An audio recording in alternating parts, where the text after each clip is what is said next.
Wake up with the sun in a steaming cup. Tune into the show where the vibes heat up. The Morning Mac got the flavor, got the glow. Start it right, let your energy flow. High takes rising like the morning brew. Fresh ideas and a laugh or two. From the first headline to your daily dose. This is the show where your spirit goes. Oh, it's the Morning Mac, where the time don't lag. Get your inspiration packed in a casual swag. Sip it slow, feel the rhythm hit your toes. Welcome to the place where the good vibes grow.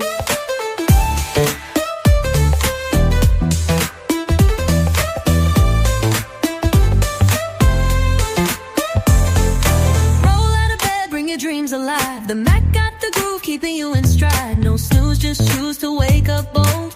This is your hour, let your story unfold. New ideas with the sunrise spark. Fuel for your fire when the world feels stark. Spinning the tracks of your mental glow. Every listen's a hit on the Morning Mac Show. Oh, it's the Morning Mac, where the time don't lag. Get your inspiration packed in a casual swag. Welcome to the place where the good vibes grow.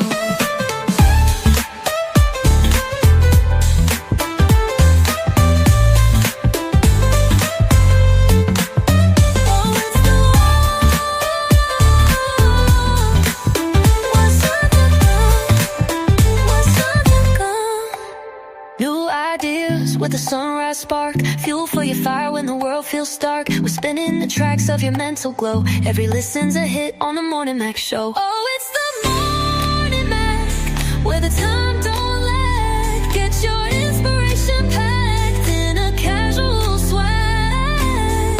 Sip it slow, feel the rhythm hit your toes. Welcome to the place where the good vibes grow.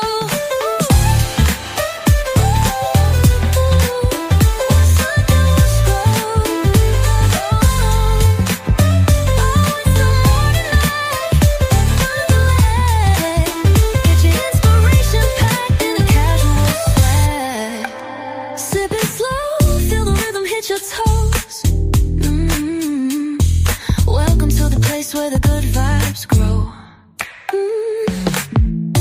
Roll out of bed, bring your dreams alive. The Mac got the groove, keeping you in stride. No snooze, just choose to wake up bold. This is your hour, let your story unfold.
They better not do me like that. What up, Trey Money? What's up, bro? What's going on? Morning, Mac in the afternoon. What you doing, man? Aftermath, afternoon, something. Aftermath. The Aftermath. aftermath. Let me It's get all some good. people Long as in. it roll. I seen them little messages in the other chat or whatever asking if we was gonna be on and everything. Yeah, So yeah. Same Destiny people 61 to looking. Where slide through y'all this at? time.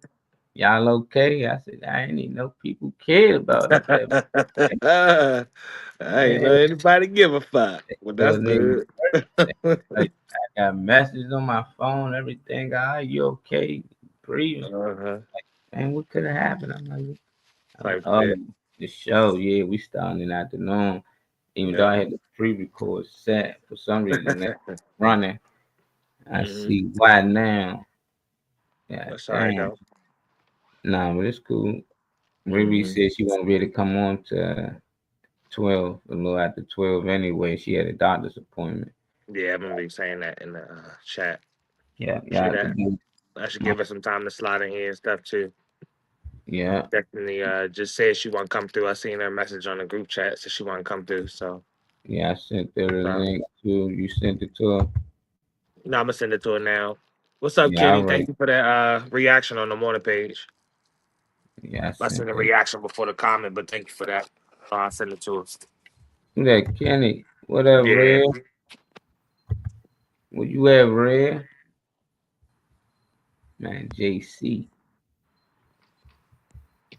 I'm making that Facebook, Kenny.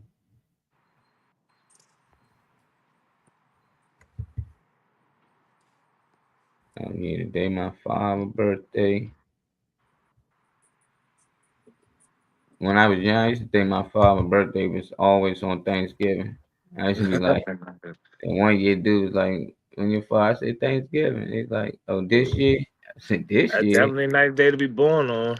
I said, it's birthday every year on Thanksgiving. I'm confused what you mean this year. I was a kid. Not knowing the days here roll around on the What up, Aunt? calendar and shit. What up, Aunt? What's up, big guy? How you feeling?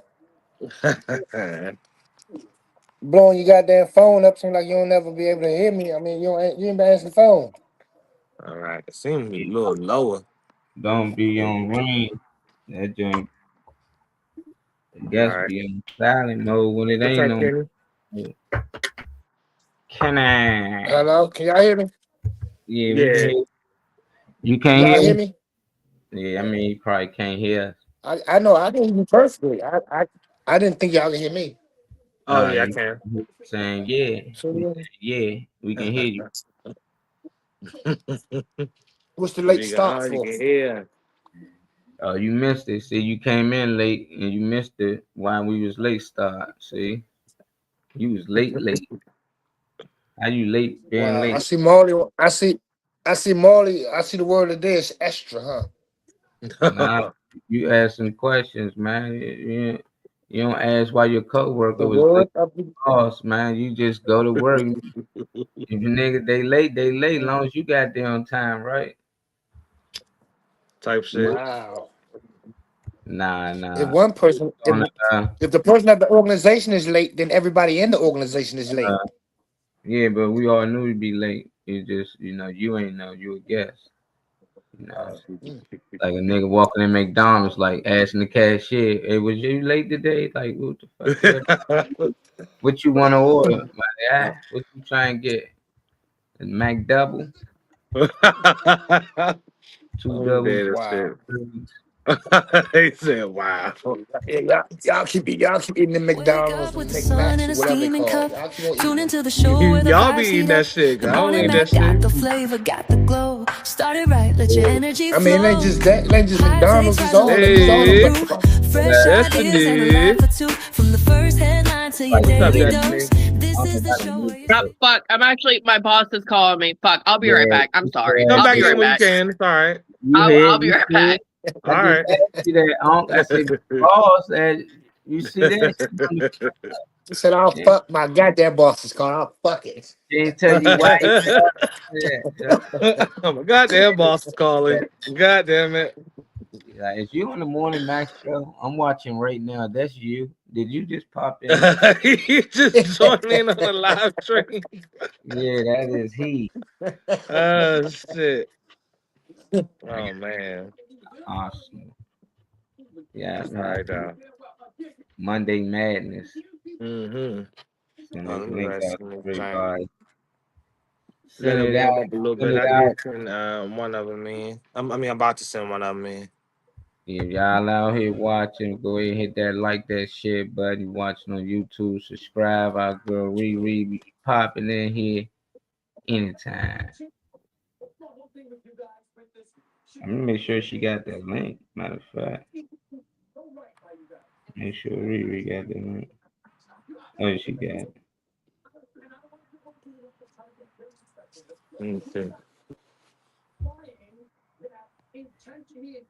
Yeah. CBS.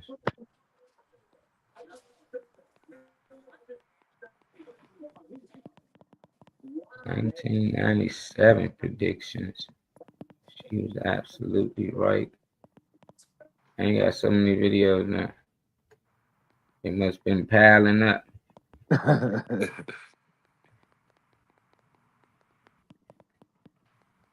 Book is a tool. She divorced, and we seen that one before. Hold on, I'm about to send you one right now. Alright. See what This they is talk. the one that if you can hear me because I'm on a different screen. This joint is been going around. It's currently viral. Um, Yeah. it's what I sent to you. I don't know if you looked at that joint or not, but it's what I sent to you. I'm about to put it in the private chat. But it's been Yeah. going around online, and a lot of people, especially us, a lot meaning people of color, have a sentiment behind it. Oh I shit. just thought it was off putting. You know, I'll say that much. It ain't nothing gross or nothing vulgar, but it was kind of off putting just the behavior. I'll say that much without giving Yeah. away details of it. But if you look in the Yeah. private chat, it's in there. I It's a got you. it. I think it's a YouTube joint, if I'm not mistaken. So you should have no problem. Like Nah, IG. I got it. Oh, all right. We're gonna hear what this lady talking about. Look like she in a church setting or something. Yeah, we're gonna hear what she talking about. You back in here with us? I see you. Toys. I don't want to hear you thankful for your friends. I don't want to hear you thankful for your teacher. It's not about that right now. You're going to say what you're really thankful for. Oh yeah. We're going to start off with Sister Penelope.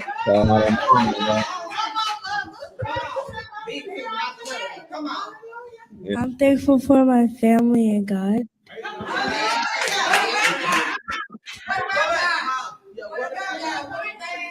Come on, Jesus. See, you do this in the schoolhouse, you got to be able to do it in the church house.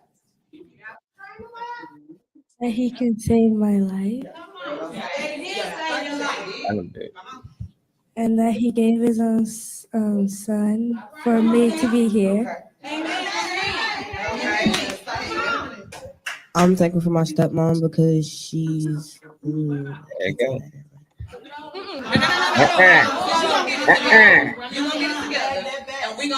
We're gonna start again. They gonna pray that out of It you, ain't gonna girl. be just that. We're gonna get it together. You needed your I had to mic. rewind it at first because I didn't know what she said. She didn't Enough say is nothing. enough. Amen. So get it together. Yeah, I think. You be mad? Okay. She gonna get it together. I'm thankful for my stepmom because she listens to me better than my actual mom. Thank you. Pause. No, pause that. Pause that.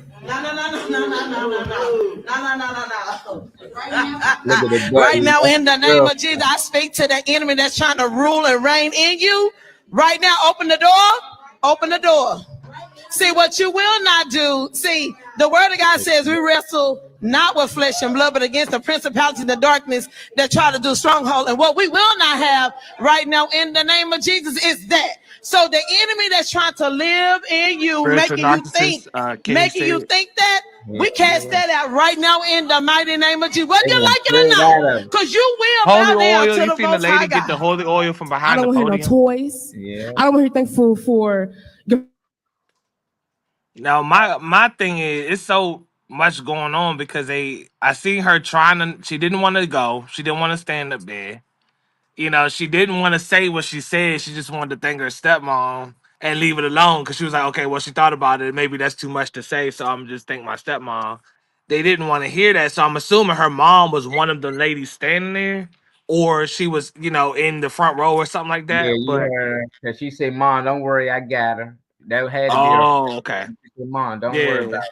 We But gonna I'm pray like, that." is the truth wrong, or are like I'm trying to figure out who's wrong.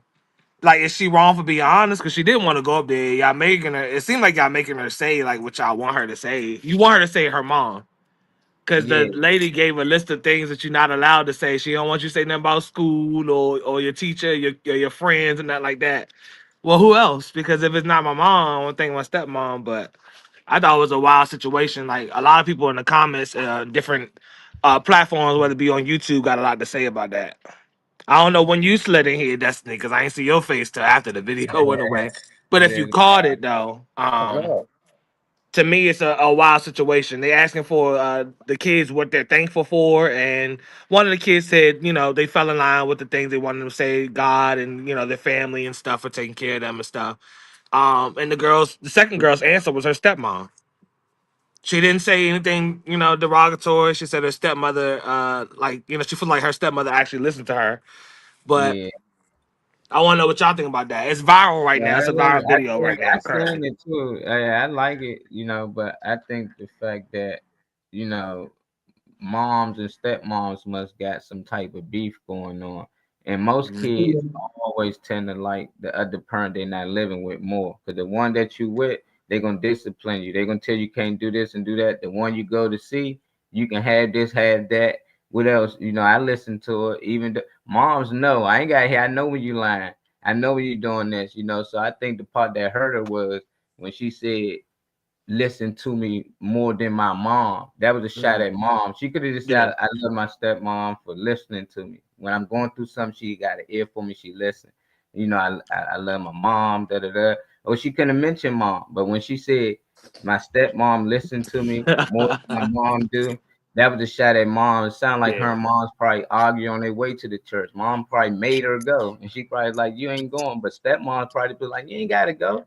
Stepmom probably don't even go to church, man. You ain't got, so she probably can relate more to stepmom over that. Mom, stepmom ain't gonna beat her because you see that if you touch her, they gonna come beat the Holy Ghost out of you. Oh man. But I don't like that. How they did it. They ain't had to do it like that. They could have talked to her, okay, but it seemed like they trying to pray it out of her. They trying to mess up that relationship she had with her stepmom instead of the stepmom and the mom sitting down with her to let them know that we both love you. Like this what comes with it. Like I'm gonna be hard on you. She might be light on you sometimes. You gotta let stepmom know too. When I discipline, I don't need you to go behind me and telling her the opposite. Because she gonna start thinking that you cool, you more of a buddy. She don't need nobody. She need another mom. She need another role model. So that's how I look at it though. But I still don't like what the church people did. It was just the shaking the head before like she even finished her sentence. They already knew. It was already like, nah. That was Like, my only thing. got the nerves. What y'all thoughts on it? Or Daphne, if y'all seen. I'll wait. Well, Okay. I gotta work my what I'm saying off of primarily what Louis told me on it, J Money told me on it.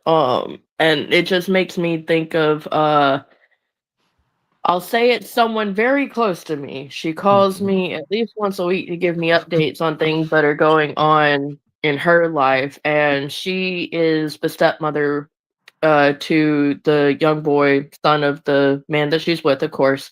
And they've got a situation where the young boy's actual mother is absolute ass. And no matter how much she tries to say, oh no, he's the one that's wrong, all of his therapist appointments are pointing out that actually he doesn't seem to like his actual mother, and something about her that they haven't unearthed yet, which I mean my I'm gonna say my friend, it's actually, you know what, fuck it, it's a family member. This family member, she is an excellent mother, and she has witnessed this young man, like, he doesn't want to call his mother, he doesn't want to go over to his mother's house. His mother will leave him in charge of things that a child should not be in charge of, and including newborns and all kinds of jazz. So like, he's got a really bad actual mother, and no matter how much he shows that he actually, he loves that his stepmother does listen to him and does care what's going on in his life and does take care of him, and the real mother fucking hates that. So in a situation where like, all mothers have this like thing in their head, or just about every mother, I can't speak for every mother, but just about every mother has this thing in their head where if they made that baby, then that's their baby. They are the mama, and they nobody can tell me how to be a parent. And that's Yeah, just how they thanks. are. They don't want to correct themselves. They don't want any advice. They just want to be whatever shitty they decide that they're going to be, because my kids got to get over it. I'm their mama. So, in how you explained it, I just saw this thing playing in my head where this young man is saying, "I'm thankful for my stepmom," and then that bitch popping up and being like, "That's my baby," blah blah blah. Mm-hmm. Female version of Yoda. Thanks, Diggy. You're inspirational. JC's well, not JC, my bad. Kenny said, I can't find a longer version. Yeah, they did have a longer version too. I can't find a longer version of the church. They did the most. They tried to justify it by saying their pastor told them to pray. Stuff like this. I'm just, yeah, I'm just trying to understand. What even, you know. It's sick. But he I said think they're that's a spiritual situation narcissists. that we're not gonna understand because we're not in that situation. But at no point should anybody be telling a child what they should be thankful for, I feel you. Yeah. Uncle Because E, other than what's the up? power. Well, You should be thankful I paid the power my bill. my my understanding as to the video is that church, Keep moving the around. mother, the mother may have been in direct connection with the church. I feel like it was scripted. I feel like it was a way that they was trying to make the child say uh, that they didn't want the stepmother to be acknowledged more than the real mother. Yeah. Like you said, whenever you have a situation like that, you got to understand, like, and this goes back to during COVID, we had a lot of kids that was in the houses with their abusers. And throughout time, like I said, if he said, little girl said, "Oh, I want to thank my stepmother because she listens to me more," it may be some underlying that she tried to talk to her mother about that her mother didn't listen to, that was very important. And she like I said, when a child has a problem and they go to their mother and father, and the mother and father plays off, it's not that serious, and they go to this next individual, they tend to want to follow this individual to the ends of the earth because this person was there when they really needed them. Your mother Mhm. probably there, you really need them, but this person, Yep. like I said, this person has been there and continues to be there. And I think for all rights, that should be acknowledged. If the mother's fucked up, I think the truth should come out in church. Yeah, you need to tighten the fuck up. Yeah, it's just that simple. It's beautiful. I love that. You know, that little girl went home to her stepmom, and her stepmom held her and was like, "It don't matter what they say. It's okay, baby. I love you." She did that good mom stuff. Yeah. She's got And one then good mom in her life. we also look at the man as being, oh, he's just so devilish for leaving her and taking the baby to another woman. Where if you're not doing what you're supposed to do as a mother, I would want my child to be in somebody's hands that will take care of her. Just because Putting a just good because import there. Okay. yeah, just because you have a baby, she comes through your womb and all that, does not mean you have the love for that baby. Does not mean you have the competence to take care of that baby. Does not mean just because this is your baby, that this is your fucking personal slave. A lot of Yeah. mothers and fathers do that. Make the child the personal slave. The child wants to grow up. The child can't have no fun because you put too many Yeah. responsibilities on the child. Now, if the kid came out and said, "I'm being mistreated, I'm being beaten on," and then she just said, "My stepmom listened to me more than my mom," that sound like a lot of kids. Like these kids today, if they don't get their way, they argue with their parents. Back in the day, we weren't arguing with our parents. We wasn't doing half of the stuff these kids doing. So I get what a lot of people saying, so I understand the situation. But until I hear kids saying my parents abusing me, we ain't eating days or something. A lot of these kids got a warm meal every night. They got a roof over their head. They got nice clothes and everything. They just can't do what they want to do. And a lot of times the step parents or whoever other parent allowed them to do what they want to do. Definitely you not living on their roof because they with you with a little small period of time. So they want you to have fun. They want you to like them.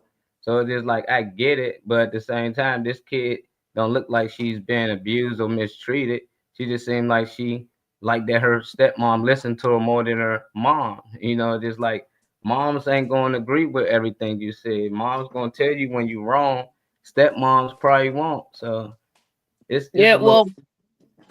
well, fuck it. That her real mom is clearly more violent than the other one. Because I doubt that if stepmom heard the child say, I'm really thankful for my mom, the stepmother would have just sat there and been like, okay. Whereas stepmom Yeah. reacting the way that she did, that's a toxic ass trait. She's letting out some stuff in public that she would usually keep inside of the house. And I bet she uses that attitude on that child as much as she can. Yeah. You know what goes in the house stays in the house. Now you just embarrassed mom. Everybody look like, oh, you must not be a good mom to the church. And she probably told her she can't spend the night over her friend's house this weekend because she ain't do her homework or she ain't do something. But now this A kid person's got her looking reputation in an crazy. area like that. I Marlon, remember my father just flipping the hell out on us because we messed with his reputation just a wee bitty. When someone has that and I know this one from personal, when someone has that reputation of a good parent, even though they're not, if you fuck with that reputation at all, that bad parent is really fucking loud.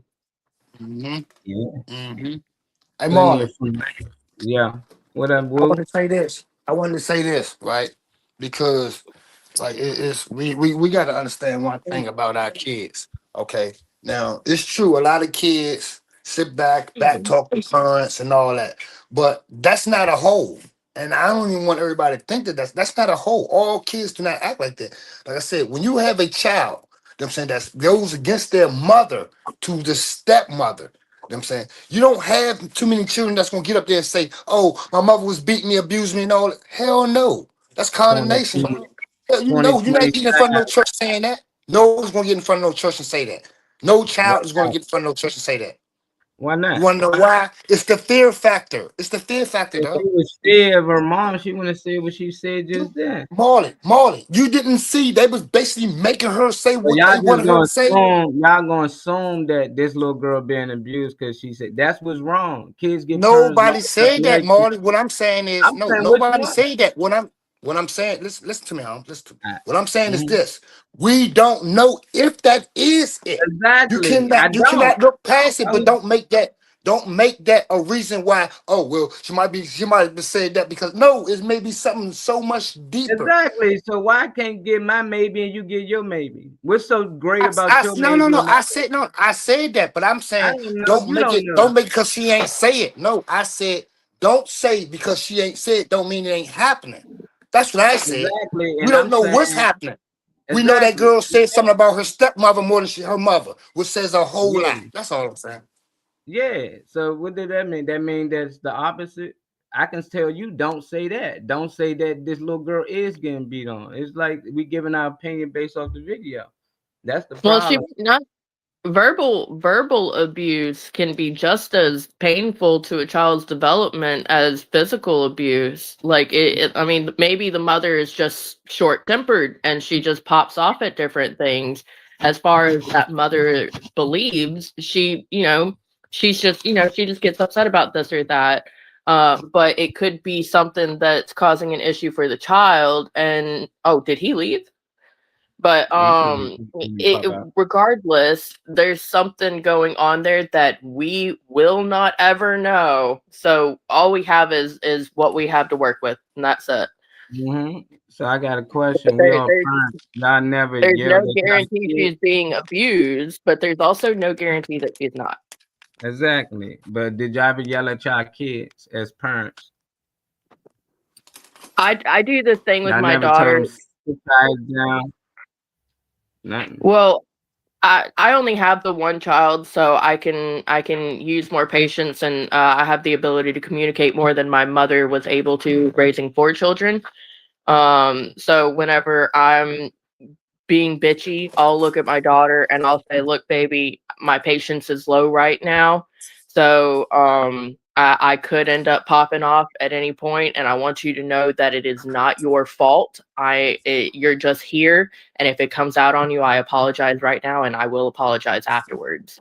And she completely understands. Yeah, that's good. But that's me. Nah, but it's just every parent mostly yelled at their kid at one point. That don't make you a bad parent. You know, it's No, just like you can't talk to your kid, so now everything verbal abuse. This is that, this is that. It is like this is up with these kids. It's scary because you can't say or do nothing to your kids. It's always a problem. They'll say, "Oh, if you tell the police," even if it's no sign of abuse or anything, these kids great. It's iffy for the parent because all these kids got to do is say something like that, and it make you look like, oh, what are you doing to the child? And it can just be a disagreement. I just seen too many of my friends disobey their parents that was great parents at the end of the day. Like they talk back to their parents and all of that. But they respected my mother up and down. They never did that. My mother. They always switch. I wish your hey, Miss. I wish you was my mother. Oh, I wish your mother was my mother. She's so nice. She that I seen it so many times. They just be having grudge, especially girls and moms, like daughters and mothers always got a grudge. But I think that's why I say think and not know. I don't think this little girl actually been abused. I just think that her and her mom just ain't got that relationship like her and her stepmom, and they probably more like buddies, more like friends. And kids Yeah, don't maybe be adults. that would create like this division where it's like you don't need a mother, or you don't need a friend, you need a mother, like you said earlier. Yeah, and it's cool 'Cause I stepmom heard, being like that. I like it that she. I believe in that. I believe in that. I believe you should be a mother and not a friend. When you're a What up, friend, Cal? chaos comes through being a friend. well, see, You know what I'm I'm saying? Disrespect practicing. everything a mother does to try to become a child's friend. Her. Because guess what? When your child so-called friend, you say no about something, Well, your connection gone. you got disrespect like hoes. Yo, yeah, Your you're back. connection is kind of whack. What up, Chow Bout? This morning, Mac in the afternoon. Yes, Hopefully, I go Riri pop in here soon. He said, sir. We go. I'm calling out the church. Yeah, I still don't like the church behavior, Kenny. It don't matter what the moms or daughter going through. They should have found a way to sit them down after the service and have a conversation with them that see what's really going on. Because that's Which we how you didn't just see spray that. that out of somebody. Like that's weird. What's that, Destiny? Oh, you I back? said, I said we only saw what we saw, so we don't know if the church made any kind of intervention portion by the end. No, yeah, Personally, yeah, they probably did. And I think they should have just did that instead of doing that during the live screen. And it probably wasn't a live screen. Somebody probably was just recording that service overnight and shared it. I'm not sure, but it's time, place for everything. But that's one thing I like about kids. It's always a place and time for them. It don't matter where it's at church, at school, at the station, in front of the old man that can't walk. They ask the old man, "What's wrong with your legs?" Like they don't care. Kids just open. So I like that she got it out, and now this video going viral, and this might help another mom and daughter with their situation. Might open some eyes that these kids yeah. need to. These kids need to talk to their parents. Hey Marley, what was Yo, some of the comments that was made on this video? What were some of the we can comments? check. Y'all want to check? Let's see. No, I asked that because Yeah, it I might see. it I see help us straight have a better comments. understanding of the video. Yeah. Well, I They mean, saying most what of we it is going to saying. be They giving opinion. their opinion, just like we giving Yeah. out. Yeah, it's going to But be opinion. no, what I'm People saying just is saying I that don't side know if of the they've seen church. the whole video. What I'm saying is I don't know if they've seen the whole A video whole or if they just video. seen the It ain't part no. that we It's saw. never a whole video. A whole video is when you just record, never stop. What's the whole You're video? missing what I'm saying. Okay, you missed what I'm saying. What I'm saying is this: That was an interview. somebody had. Okay, all right. Well, I'm gonna let you Oh, a finish. Go ahead. longer version. They might. Kenny Yes, said he's seen the longer version, but I've been looking for it. I can't find it. So that's what I'm talking about it ain't because like I it's a said, movie or whatnot. It's just like some dudes outside. They could have stopped recording right then and there. It ain't no whole movie or whole video. They could have just stopped right there. But So it's I get about the I the want point. context beforehand. to. I'm trying to find out what context beforehand was before called all these kids and saying, "Oh, don't say you thankful about your grandkid. I mean, about your friends and all that." Because at the end of the day, if you want to be thankful, why you can't be thankful for what you want to be thankful for? Why do you have to bring up parents and all that? Why did y'all have to make that the reason why y'all thankful?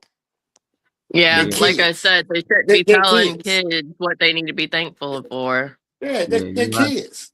That right there went too far. You want to say, oh, well, hey, guess what? I say I don't want to talk. I say, all right, like, 'cause this is how I will be.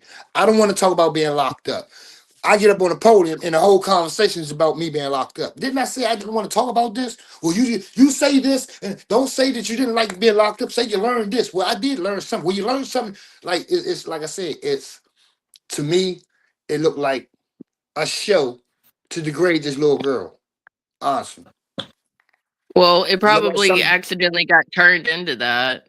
Yeah, because like I said, at the end of the day, you going to keep cutting the little girl off, talking about no, don't say that. Don't say that. No, you got to do better. Oh, we gonna get it straight in here. Come on, don't threaten the individual with religion, and that's what that looked like—a threat with religion. Yeah, that's a controlling environment, and she took Yeah, one step out of the zone. Yeah, they because if you programming ask them. me, that's not something a church has the like. You don't have the power to do that. You don't have the power to do that. And for No, you to take that power and abuse that little girl can be mentally mentally fucked up for the rest of her life behind that. In man, she church, got Well, you she's did this definitely in gonna be you thinking did this about in it for the rest church. of her life. Yeah, she you be did all this right. in church. We could have did this outside. We could have did it outside, but you bring the whole church into my household. Come on, man. That's Yeah, just not what That's the happened? thing. What happened to we got to go to the bathroom so I can whoop your ass? That's what yeah, my it is. parents said.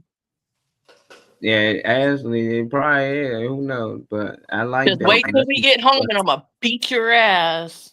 Well, Yeah, look. yeah. I But the went up to my church heard son's it school though. They about 3 weeks stopped ago and fucked him up. Yeah, all yeah. of it. See, that's You fuck abuse. up in school, I'm gonna fuck you up in school. Just that's. I asked the Yeah, teachers, y'all but got a room? They gave me a room, and I now, fucked them up. yeah, but now if he had a stepdad, he'd be like, my stepdad don't do that, and he listened to me. And He now had they a look step at back. you, but we can What? look at you and say, oh, what you a bad father? Because he mad at you because you whipped his ass for disciplining him. That's what I'm telling y'all real kids do when they got step parents. They barely beat them. You don't put your hands on my kid or I'll whoop your ass. So they be friends with them. And Did you that's hear what what I said? yeah, I don't think you hearing what I'm saying, so keep talking.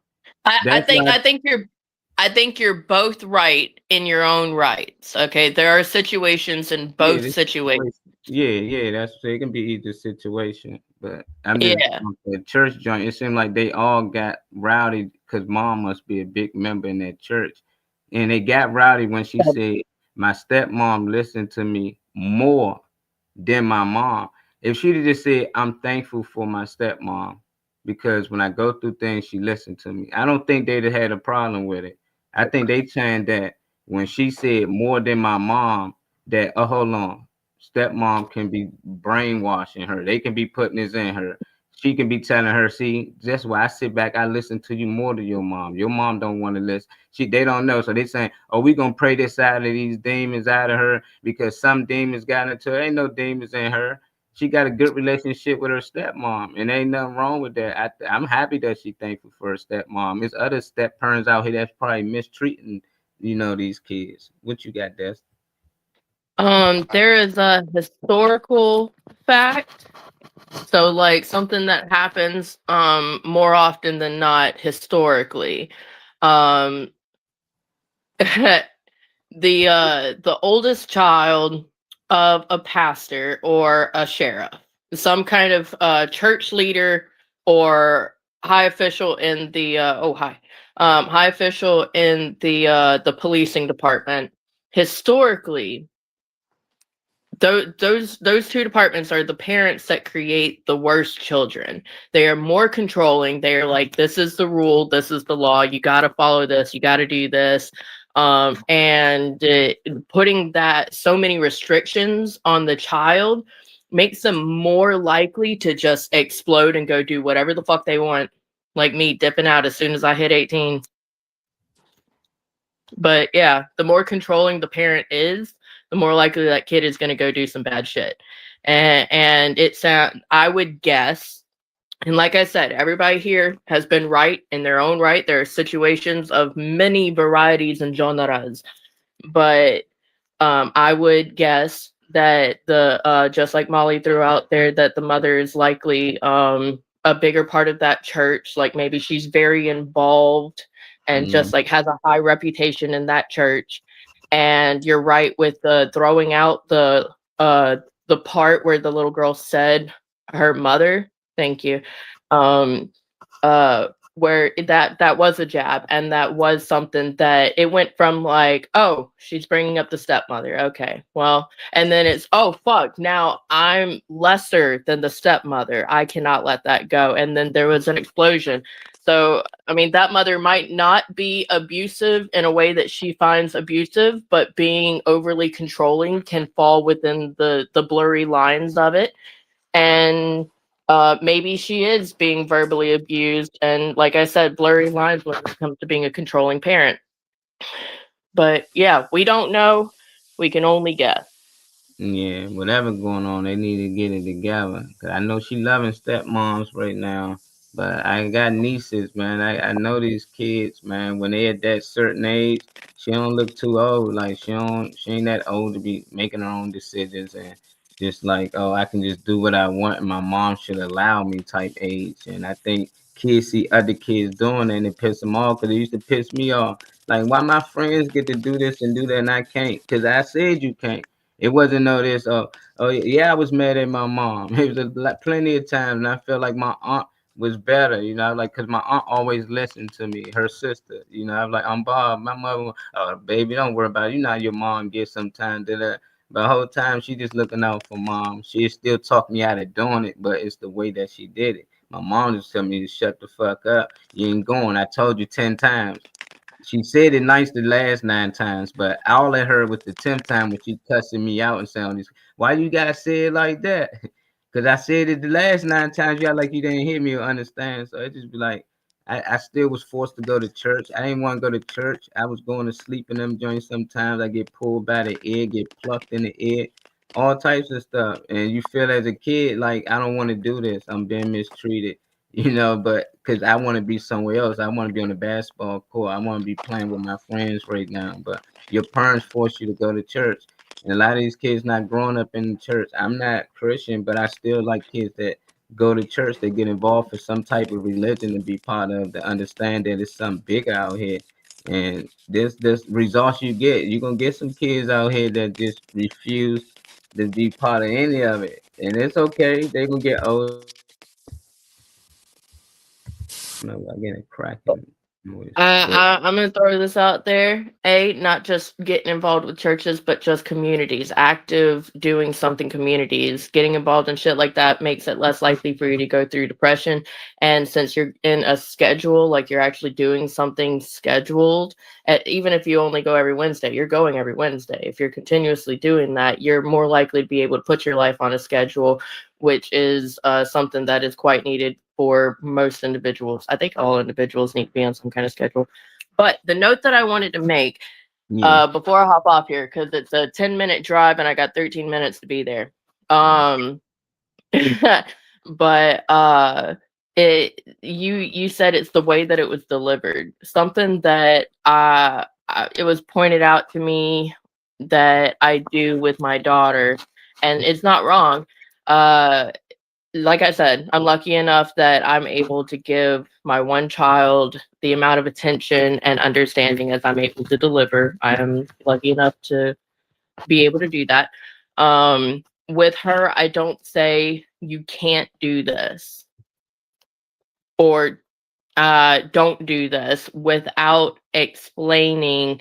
Or I don't say you don't do this without explaining it. I never say you can't do this, because she can do whatever the fuck. I mean, she has the ability to go be like the worst person, and she would just have to put up with my discipline. But that's what I do, is I say, should you choose to do this, then these are the possible outcomes. Yeah. And my recommendation would be to take this path here that has this possible outcome. I like that. You're giving her options, you know, so like it's up to you. You can make these decisions, and that's how I grew up, you know. That's up to you. That's how my 8-year-old ended up. She's 11 now. When she was like 8 or 9, she heard me telling a story about a girl that did this thing, and my daughter, who was, like I said, 8 or 9, looked at me and said, "Mommy, So, you know, that woman, she's an adult, and adults understand the consequences of their actions. Don't forget that. And I'm like, oh, fuck, you're way too young to be saying that to me. She said, yeah, they understand what's going on. Yeah. I love that. We used to get options. You want to be punished or you want your ass whooped. And I was like, shit, No. I'm not sitting in the house for a couple of days or a week.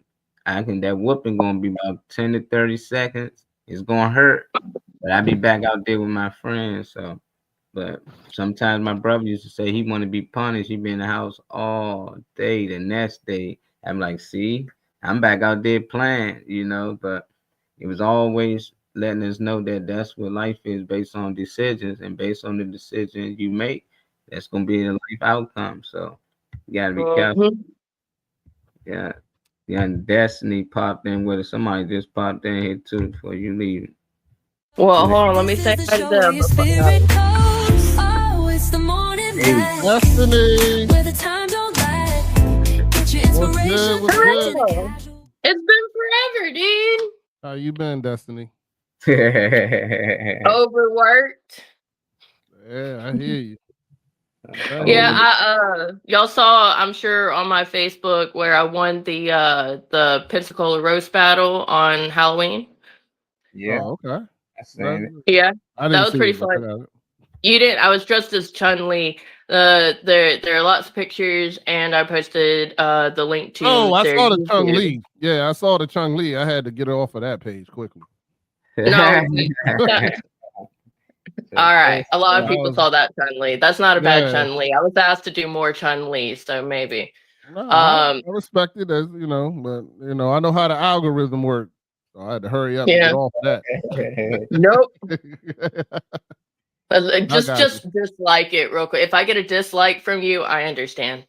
Oh no, I like it. I don't even know you can get a dislike on Facebook, can you? Yeah, you can still do that. I think. Okay. No, you can send like the angry down.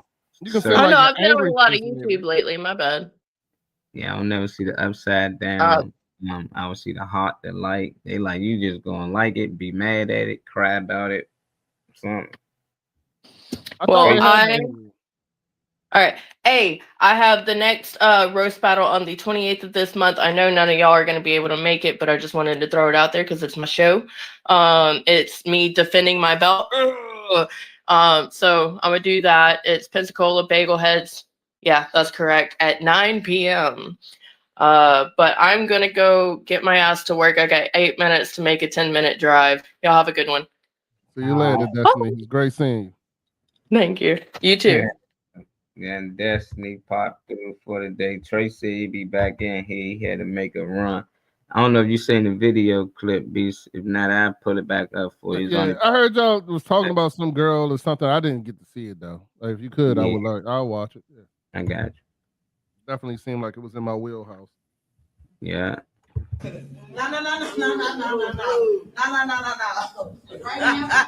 Right now, in the name of Jesus, I speak to the enemy that's trying to rule and reign in you. Right now. We're gonna start it over. Toys. I don't want to hear thankful for your friends. I don't want to hear you thankful for your teacher. It's not about that right now. You're going to say what you're really thankful for. We're going to start off with Sister Penelope.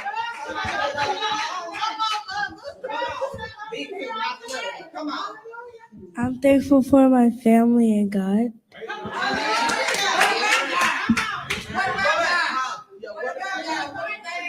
Come on, teach them. So you do this in the schoolhouse, you got to do it in the church house. That He can save my life. And that He gave His own Son for me to be here.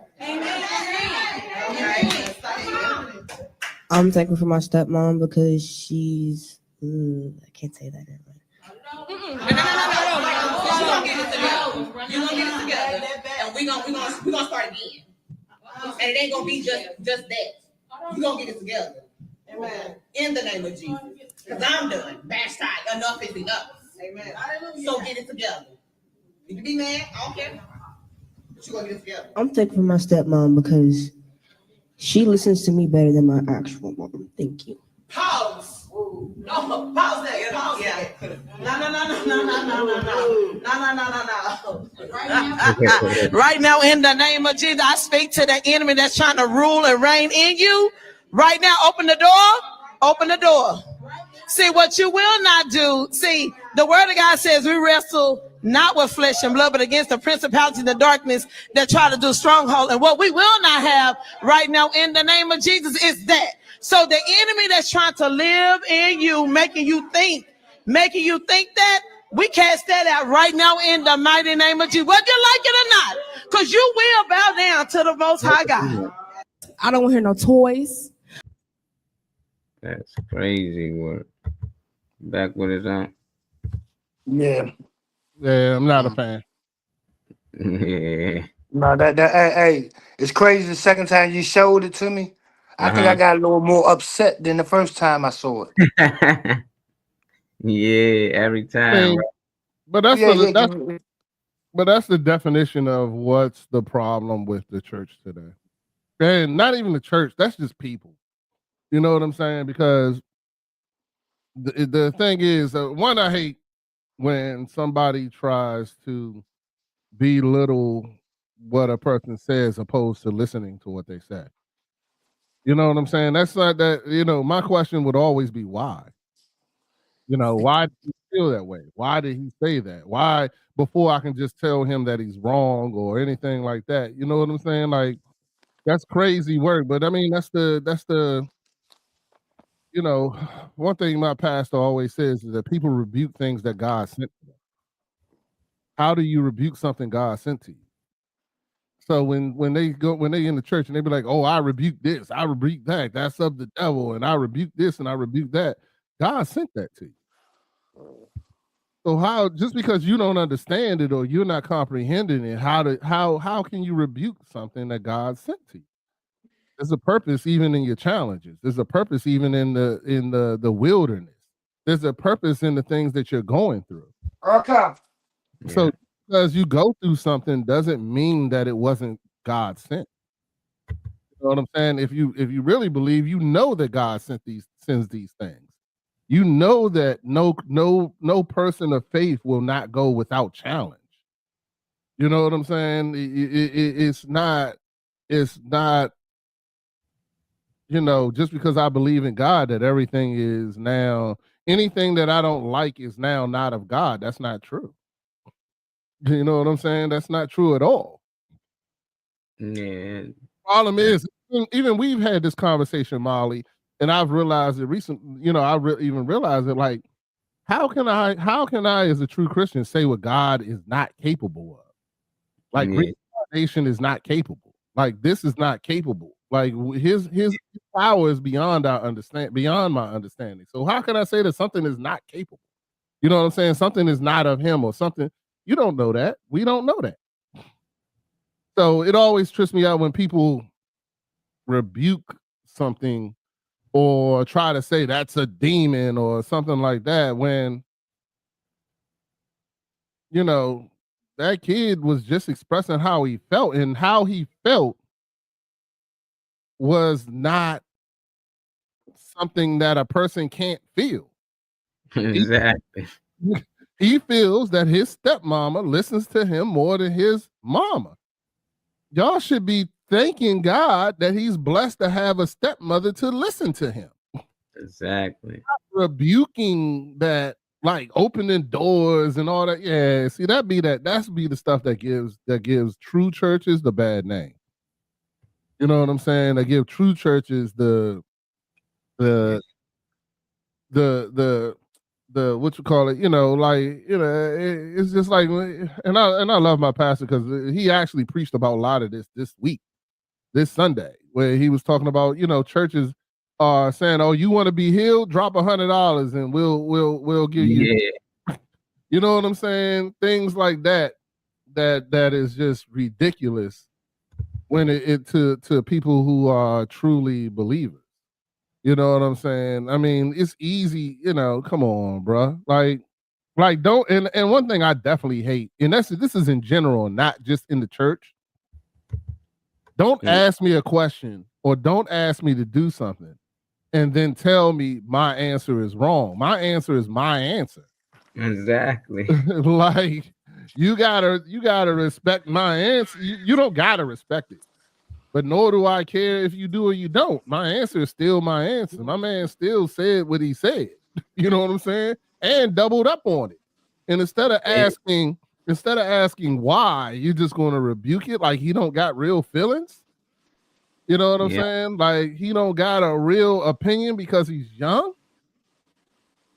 You know, so that's just my opinion. I see Uncle E got his hand up, it looks like. You got that. No, I was just about to say, man, like I think we forget that the devil was inside the church more than anywhere else on this planet. The devil was inside the church. That's what God people at.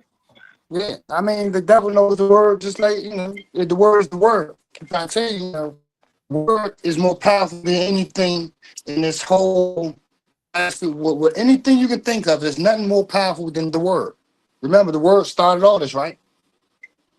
The word. Well, let's understand this, though, Uncle E. I agree with you, but then I don't. Mm-hmm. Because yes, the devil is inside the church, but that's because we have allowed him in there. It isn't like oh, you built the church and the devil like sets up shop. You know what I'm saying? There are churches that I can truly say that the devil is not in there. Okay, you know what I'm saying? But I do understand what you're saying. But the thing about it is that's because people have allowed the devil in. You know what I'm saying? The devil doesn't have a power the devil doesn't have a power that we don't give him as human. You got to understand it to me, and this is just how I believe in Uncle E. You may not believe this, whatever the case may be. Mm-hmm. But the devil is only as powerful as we allow him to be in your life. Mm-hmm. Because go ahead. My bad. My bad. Nah, because the devil was created by God. God gave him the power. He gave him the right to tempt us. He gives him these things. But the thing about it is you have to allow that temptation to actually happen. You're not really tempted until you agree on that temptation. You're not really there until you agree.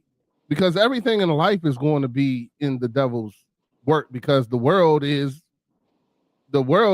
of the devil. We all of the devil. I'm of the devil.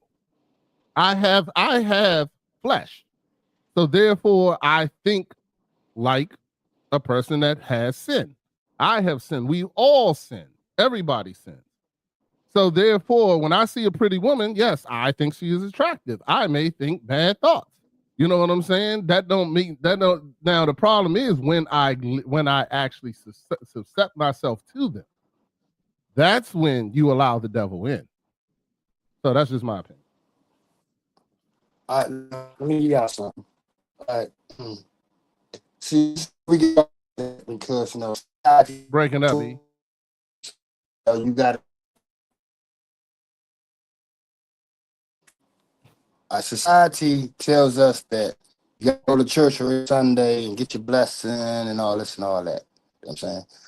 If we want to go back to the teachings don't teach us about church. Jesus Christ never said go inside of the church to find God. He never said that. You know what I'm saying? That churches are so fabulistic, because why should I have to go inside of a building, especially with steps? That's a throne. So definitely the churches with steps is not churches, they're thrones. You know what I'm saying? The throne for who? I don't know. But Jesus Christ did not preach churches and religion. He preached spirituality. He preached a whole lot of things, but church was never one. The church is outside. Whenever there's two or more gathered, the Father is right there. He didn't say go inside no damn church and I'm right there. No, because guess what? If you really look at it, if you go inside that church and you see that symbolization, you back in the day of Moses and all that. You're bowing down and you're praying to symbolization. That's symbolization, dog. So no matter how you look at it, that's devil worship. I don't care what it is, what statue, like they say, you're not even supposed to wear a cross around your neck. You know what I'm saying? Because each time you wear that, you're bringing the witchcraft back. You're bringing that pain that Jesus Christ went through. You bring that back. You're not supposed to do that. Like I said, because things seem straight or look straight and all that, you know what I'm saying? Like I said, me and these are only my opinions. It's only my opinions. You know what I'm saying? Like I said, I don't look for God in the church. Majority of the time, and everybody who knows me will tell you, I don't do churches. I don't do churches. Because to me, a church, for real, is I'm going to give you this word until you ready to get up out of here. And when you're ready to get up out of here, guess what? I'm going to turn my fucking back on you. Because I know a lot of churches that have done that to people in the church. The family can't afford the funeral. Do the church come help? Fuck no. Mhm. You understand? Y'all are only there. The church is Depending there on when the you're church. going through things. No, but the church is there when you're going through things. But as far as the help, I've been a part of this church 10 years. I done gave you over $20,000. You mean to tell me you got $200, a $200 discount for me to have my services in your church? Really? Like I said, Depends on the church. it's all churches. All churches. All churches. I'm sorry. Shut the fuck up.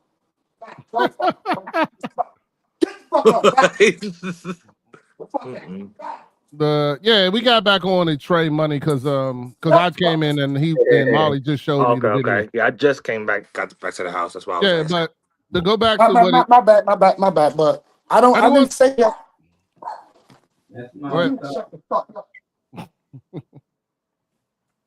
Like I said that, like my beliefs is not everybody else's belief. As I said, I'm more spiritual.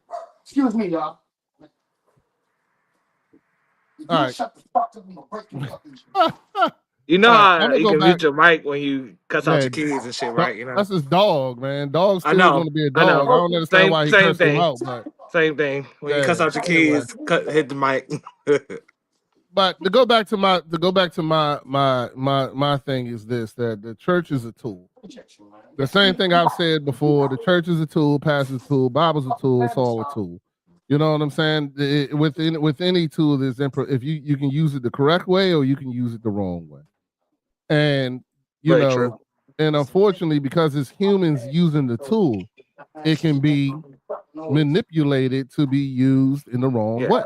Whether it's the Bible, whether it's the Bible, a church, a pastor, any of that. You know what I'm saying? So, you know, the thing is, we put everybody in the same circle. We put everybody in the same building. Like, you're like, yeah, are there messed up churches? Yeah, there's messed up mechanics too. Does that mean you can't get your car fixed?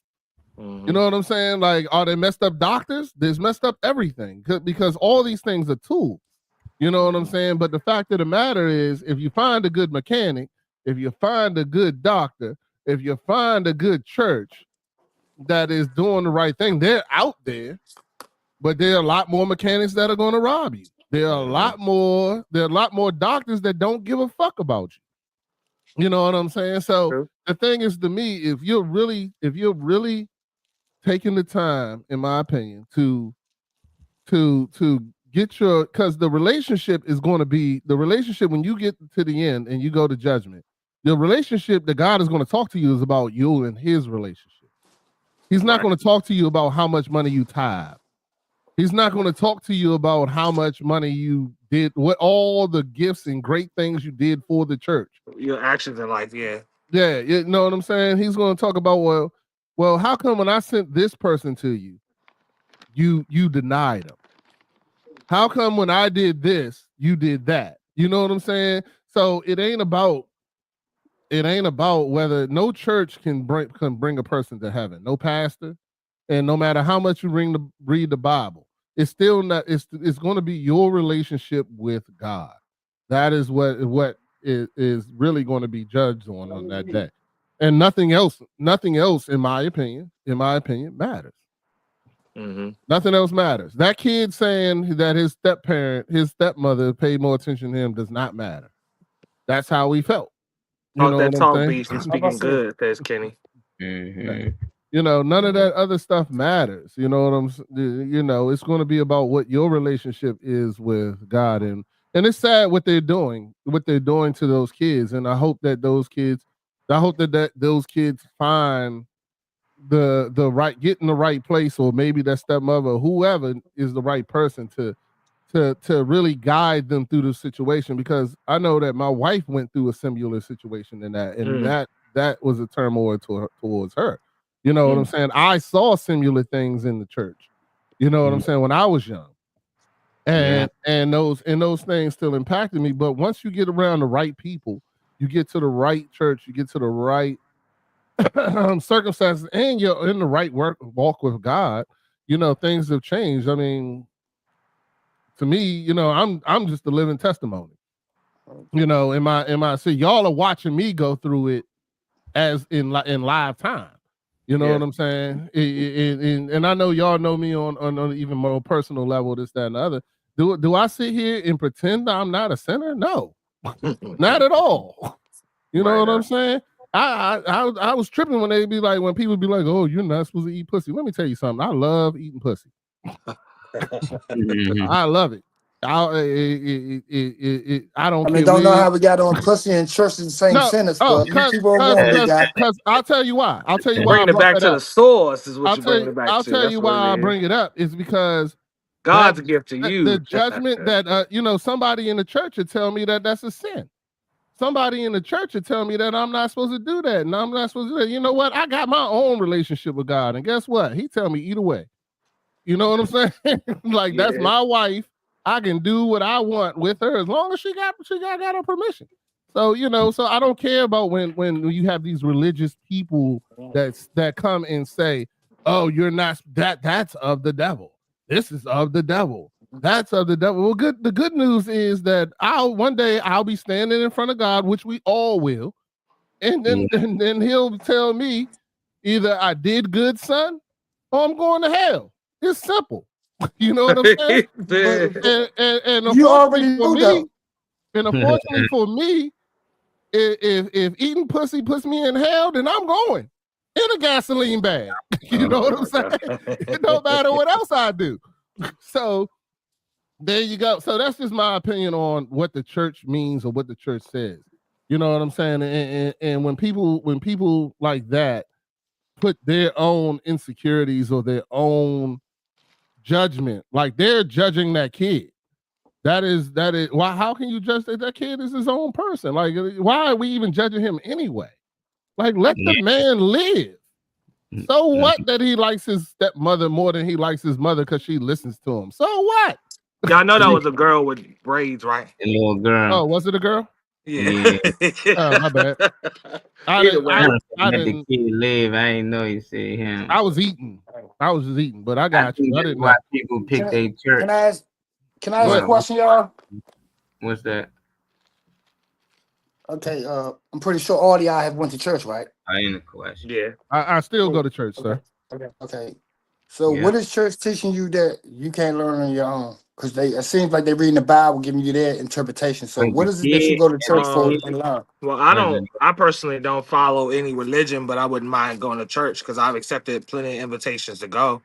I still enjoy the environment for what it is. So for me to be completely removed from it personally and still be able to enjoy people coming together for to receive the word. I mean, like I said, I don't participate, but I also don't feel a way about the environment or being in there because I've seen a lot of loving people, you know, that literally are doing what I feel like the Bible, you know, would be telling all Christians or all followers to do, you know. So it's where you lay. I mean, like Rodney said, I seen people that's all worried about having the best suits and hats on and being a part of the club and the it crowd in church and being seen and all that. But I also seen people that literally live by it and will, you know, give their last. You know, I don't need the church personally to teach me anything. You know, I'm there for the feeling.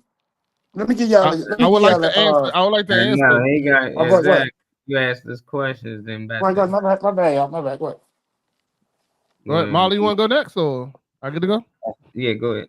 All right, I go to church to be with like-minded people.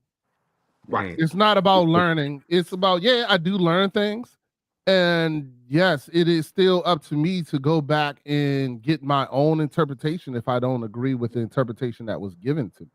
But once again, a church, a pastor, even the Bible are all tools. None of them get you into heaven. You can't say I read the Bible 1,600 times. You can't say I went to church every day. You can't say none of these things to it's about your relationship with God. So all these things is tools. Church is just another tool for me to help further my relationship with God. All right. Okay. I like that. I mean, I like the like-minded. That was definitely gonna be one of them. But I look at it like anybody that go to these like art or car shows and stuff like that. Like that's one thing that they are interested in. It's one place we all can come together and talk about it. You know, so it's like people can go to the club every weekend. You know, so why not go somewhere we can talk about life and God, and you can network with people that's on a spiritual level. You know, and in some churches that's not gonna be the church for you. That's why I think my mom used to say when I went to college, the first thing you to do was find a church. You know, and I just like I can go to any church. So I just went to the first random church I seen. I was like, I don't like this church. She's like, keep trying another one. And now it makes sense because if I ran into a church like this, I'm not returning. But if I was to go to a church that I feel welcome, I like the service, I like the pastor, what they was talking, I keep going, then eventually I might come a member if I feel like this is the church for me. So you got people that does go to those churches and feel like this is the church for them. They might feel like, oh, you rebuke this, and they might be on that same wave. So you can find churches like that, and you can find churches like B. So I think it depends on the individual, but I do it like that. Yeah, treat cops. No man. membership at my church. There's zero membership. Oh, that's crazy. Look, you don't even need a membership, but it's cops out here that's bad, you know. So you got a lot of people just hate cops. It's like, you know, it's a lot of pastors out here bad, so they just hate all pastors. It's like, nah, just because he a bad cop, that don't mean this ain't no good cops out here. Just because he a bad pastor or this church a bad church, that don't mean some good pastors or good churches out here. So it's bad and good and everything. So that's how I look at it. I don't walk around saying all niggas is bad and gonna rob me. I don't. Yeah, but I'm definitely. You know, it's some that might, but that don't mean I'm gonna label everybody that's, you know, of color. I got a problem or think they. I just don't I don't apply assumptions on people before I allow them to show me who they are. Molly, come to my church. Molly, no membership, brother. Zero. No membership meeting. We don't have a membership meeting. I just don't like to spat out. We got any new members in here? It always like, oh man, any new members, please stand, and then everybody know you new, so they gonna be like, hey, go stand up. No. I won't say the name of this church, right? I won't say the name of this church, but when I first came home in 2004, right, my mother was she was a part of this church, and nobody knew about me. You know, she had a very my brother, let's just say he was doing good for himself in life. You know what I'm saying? Versus me doing bad for my life. Me just coming home after doing 15 years. You know what I'm saying? The church was under the impression that I was not my mother's son, right? Because my mother never acknowledged me. So when I came home and I surprised, I'm trying to surprise my mother, go sit beside my mother, word spread around the church. That's Miss Mama's son. And do you know the church? And I lie to you not. The church never recognized me as my mother's son. But neither did your mother. No. She, you know what I'm saying? At first she didn't, because she never talked about it. Because, like I said, what's wild about a lot of churches is, like, if you go there for a problem or you go there for help and all that, I'm saying, we tend to keep the things that is bothering us the most out of the church's business. You understand? Because we're not here for that. We're not here for, for me to put my problems out there. No, we're not here. We're here to listen to the church, speak this sermon, and tell us where we messing up and how we not following the Lord or whatever. You know what I'm saying? What I'm saying is this. I think it's kind of crazy that, and I'm not saying all churches are bad, so please don't think I'm saying that. I don't have anything against churches. It's just my teachings of me coming up, like I said, I'm like somewhat of a historian. I like old ancient history. And when I find out things, I try and bring to y'all understanding. You know what I'm saying? Yeah. And it's crazy that I've always felt like this about churches, because like I said, I was told that churches are not supposed to have steps. This is I think it's in the Bible somewhere. I'm not sure, so don't quote me, but I'm pretty sure churches aren't supposed to have steps. You know what I'm saying? Because guess what? We're supposed to be all equal. You're not walking up. You're not walking down. We're all equal. So the church will be flat. It would be flatwood. Like if you look over in all these countries, they don't have no steps on their churches. There's no steps on their churches. They walk straight into their church and they walk straight back out if need be. What is this? The steps only gives me the idea of a throne. And who am I going up here to bow down to and all that? I got to use my conscious mental, like I say, I'm a spiritual individual. I think I am. I'm saying I have a personal relationship with God. You know what I'm saying? I have a personal relationship. I talk to my God all the time. I listen to my God talk to me.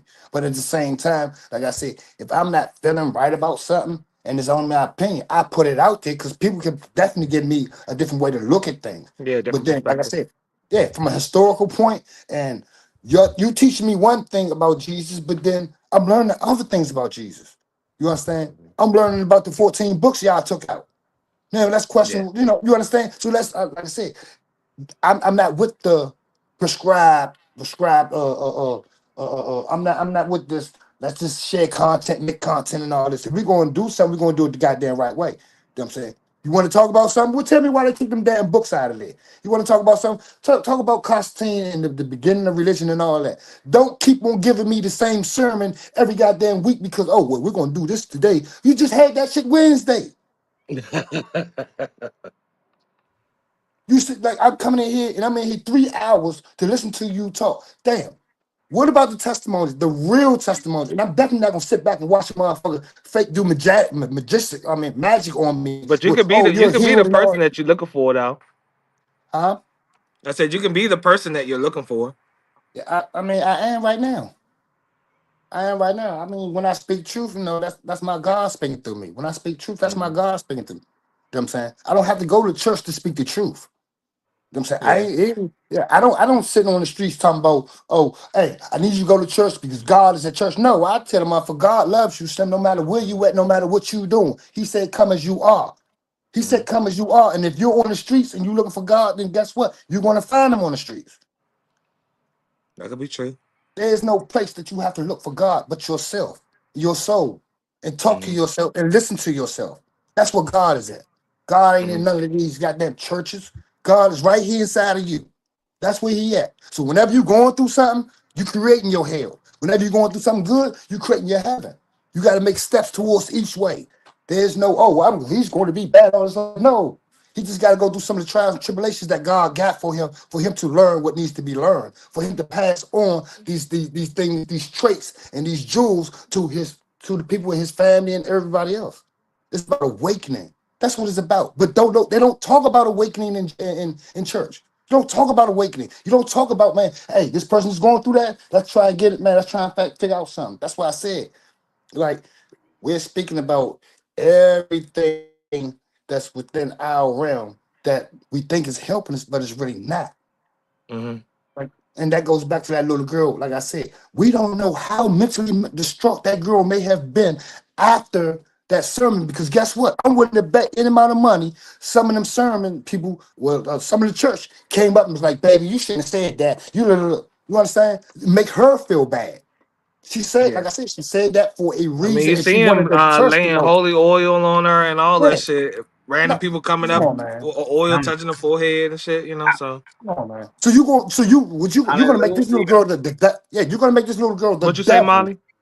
Hallelujah. But you're gonna make the little girl the devil in front of everybody.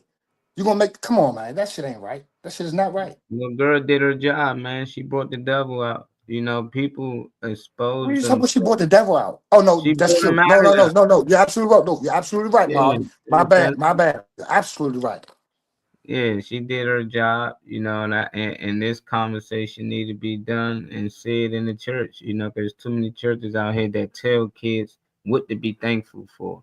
You just ask a kid, what do you want to be when you grow up? Imagine somebody say, what you want to be when you grow up? And don't say you want to be a ball player. Don't say you want to be an artist. Don't say you want to be like, damn, you taking away all the options. All the shit that Tell her, don't be thankful for your friends and your toys and games. Tell us what you're really thankful for. Like, you just name all the stuff they kids. What you think they're gonna be thankful for? You just wanted them to say they parents. That's what You know, That's but where the it's like, preset comes in at. That's where the preset comes in at. When you gave this little girl no options, but the option you wanted the church to hear. And then since he didn't give you the response you was looking for, we gotta pray the devil up out of you because you're wrong. Oh my God. I would have picked that little girl and walked right straight the fuck up out of there. And God knows what I would have said in that church. God I knows what I would mean, have said in that church. Because she should I'm have like I said, at one point or another, somebody's supposed to step up and take care of that little girl. Somebody's supposed to step up and say, hold up, this is too far. they're on the same wavelength. That's why I said certain churches, people won't go to that church, but the people who's part of that church, they all on that same frequency. So they all feel the same way. When she said that, all of them had that reaction at the same time. They were, Yeah. so that lets you know they all on the same wavelength, So I understand.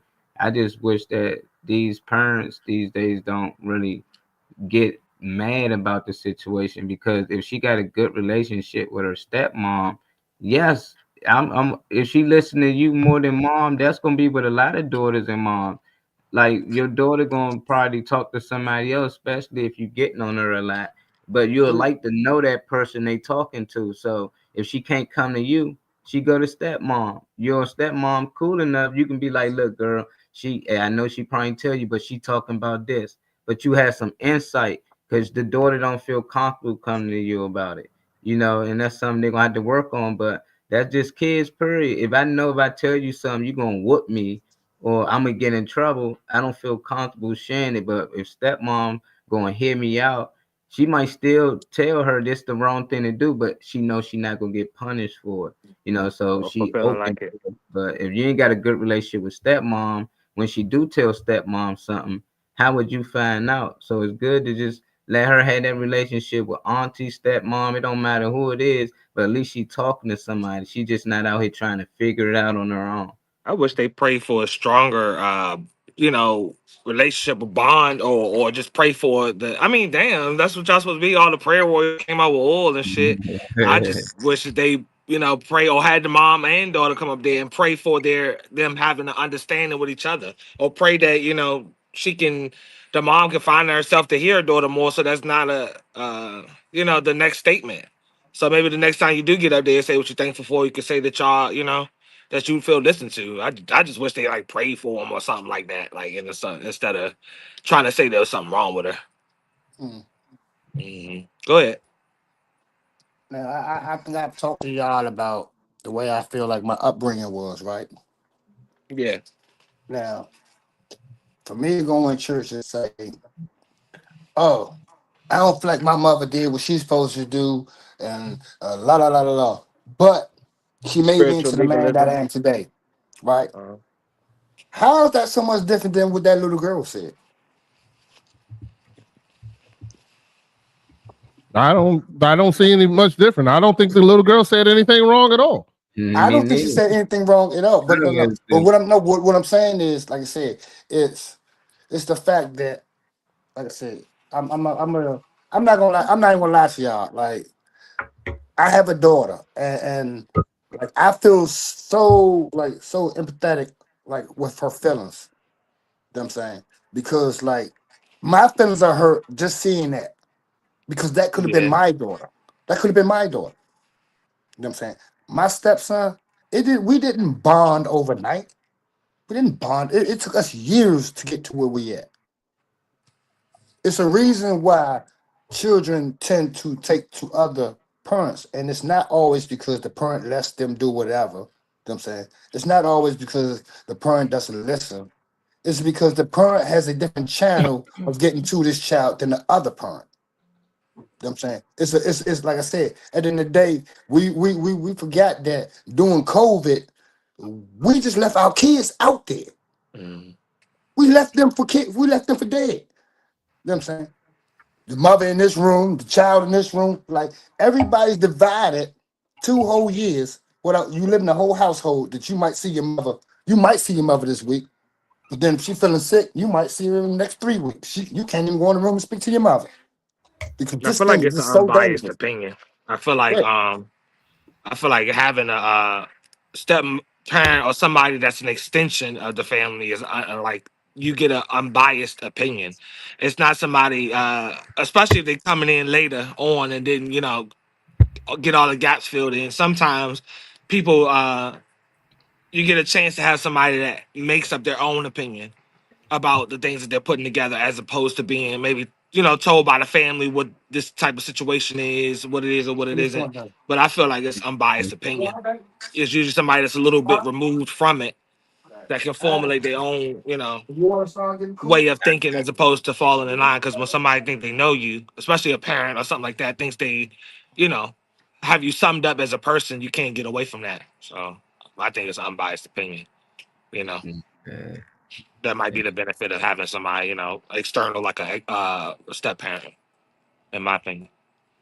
Yeah, I'm just like, you should be happy, shorty. At the end of the day, you got good step parents out here.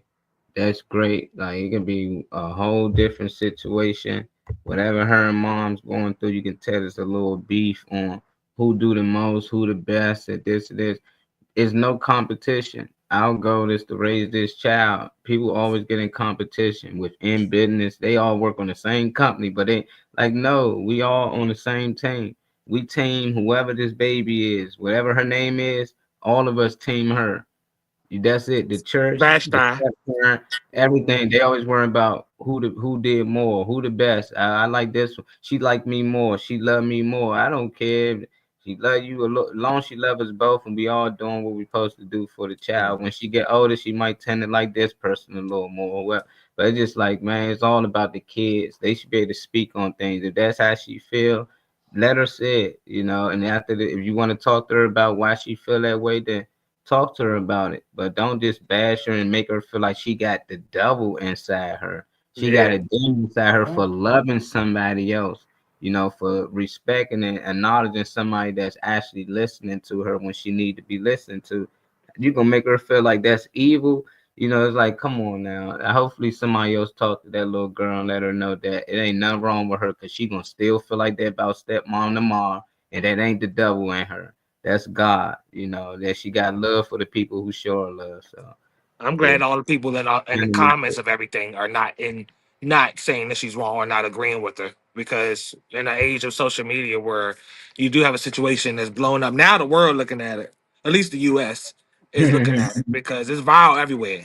My commentators I be watching on YouTube talking about it, like the big ones, that's up there. They be talking about celebrity gossip and all that shit, get heavy numbers on their accounts are talking about it. So now it's like a public thing. So I'm glad to see that in the comments there people are saying and pointing out that something is wrong, as opposed to saying, "Oh yeah, you need to pray it out of her or get that demon out of her or whatever." Because I do see a lot of people fall in line with certain stuff like that and be like, "Oh yeah, the parents are right" or whatever. Nah, I'm glad to see that she has some support in the comments. So if she does read anything or look at anything, she should see more positive than any type of negative. What's up, E? And I don't know if Marley said something. I think I might have came in on one of Marley's comments. When you have high statue in the church, you can do no wrong. And if any wrong comes out, it must be protected by all means necessary. Hold on. What'd you just say? I said, if you are a high person within the society of the church, and the word is something that's wrong out there, by all means, the church is going to protect that high society member. And if you bringing on a child and making a child say something that she don't want to say is part of that, then it's part of it. Because like I said, at the same time, I'm still trying to question why the whole congregation went against the little girl. The whole congregation. It wasn't one. It wasn't. You didn't hear one voice. You heard so many voices there. That's what I'm saying. So I want to know. Like I said, it's something. It's something, and I think it's because of what the little girl said. You were there. My stepmother was there when I really needed her to listen. I think it was a situation that took place, and like I said, sometimes as parents, we don't take a situation as serious as the child may think it, as serious as the child looks at it as. And you brush it off, the child feels some type of way, especially if they think the situation is serious. You know what I'm saying? We don't, like I said, we're like I'm only making opinions. And I'm only judging off of The video. I'm only basing my opinions off of the body language, the words, the verbalization, all that. I'm judging all that on that whole little script. You know what I'm saying? And like I said, I just find it. This scenario can go 1 billion kind of ways. It can go 1 billion kind of ways. But like I said, at the end of the day, we have to ask, why did that little girl say she listens? She didn't say nothing about she do more. She didn't say nothing about she loves me more. She said she listens. She said she listens. That's a whole lot right there. That little girl is saying something. She said she listens. I don't think there's a lot thing that's not a lot. That's why I'm happy that's all she said. And I think she taken care of. That was her respect, though. I feel like. Yeah, it was. That's what I'm saying. She held back. She didn't want to say the full line. And I'm mad because they made her repeat it. They didn't accept that and just say, "I love my stepmom," or whatever, and just let her go on. They wanted her to repeat it, so y'all digged for it and got the answer and got mad. That's what bothers me about it. They thought she was gonna change and say my mom. And then what it's for, but it's mostly just because she listened to me more. So it's just like as a parent, and a lot of times your parents don't listen to you sometimes. Definitely if they know you did wrong. You be like, but no, I ain't trying to hear it. Your stepmom might listen, you know. So I'm just happy that she ain't like, you know, like my stepmom don't beat on me like my mother do, or always hit me, you know. So it's just like they just be having disagreements. Mom need to pause it and listen. Even if you mad, be mad, but let your kid say what she got to say. Hear her out. Seem like she don't hear her out. Even if she trying to get something off, she just, nope, I ain't trying to hear it. Even if she did wrong, let her hear why she did wrong, because she probably was in a situation that she probably feel like she had to do that. You know, so at least listen to your kid. She's screaming, you're not listening. I want to touch up on something, y'all. What? What happens if the mother's mad at the little girl for choosing to be with the mother and the stepfather? What you mean? Listen to what I just said. You know, when you go through a divorce, you got a custody joint. So what happens if the mother is mad at the little girl for choosing the father and the stepmother over her? Yeah, but it still got to come for a reason. Why would she want to do that? It's because my mom don't listen. Because the court is going to ask that too. Guess what? A mother don't need a reason. You chose your father over me. I don't need a reason. And my daughter always say I want to live with my daddy. She cried when it's time to leave, and I was like, "Don't do that to your mother. Her mother ain't a bad mother. She just don't spend as much time with me. So when it was time to leave, she would cry and she'd tell her, "I want to live with my father." That don't mean mistreating her. She just know I'm gonna let her do what she want. We gonna have fun. Her mother went there. It's time to lay it down. Nope, ain't nope. Cut that TV off. Me, I'm gonna say we can live right here. You missed something very important you said, Marley. You missed something very important you said. She don't care. Look, understand this, and it took me a while to understand this. Kids don't care about nothing materialistic. Long as they're with their father or mother, they don't care about nothing else. Long as they're with their mother and father, you can just walk. You can just walk with your child. Your child don't, long as they're with you. And like I said, that plays a major role in any type of child development. You spending more time with your daughter than her mother, she's gonna want to be around you more. You know what I'm saying? It's not all about I let you get away with this and all that. No, it's not about that. I want to ask y'all from a different perspective. Even though the other kids weren't really the highlight of the video, I don't know if y'all paid attention to the other kids' reaction, but there was a boy that was next to the girl that had the microphone. He had the reaction that something was wrong too, and he, as soon as she got done, I don't know if it was him being quote unquote trained or if he heard something from the girl that he thought was wrong, because the little boy reacted. He kind of like had that shock look that she said it. So I want to know why y'all think that the child would think that. Like, why do y'all, think that the child would have that reaction? That's their own child's mind. Because, I mean, as soon as she said it, the child had a reaction to what she said, I think, before the adults, like, really responded. But why do you think the child would have that opinion or feel a way about what was said? But she said what she was going to say. I know that would happen. Like, when I get up there, I'm going to say this. And then you got up there and she really said it. It's like, oh, because all of them probably said they was going to say something. The rest of them probably ain't say none of it. And when it got to her, she was like, I'm going to say it.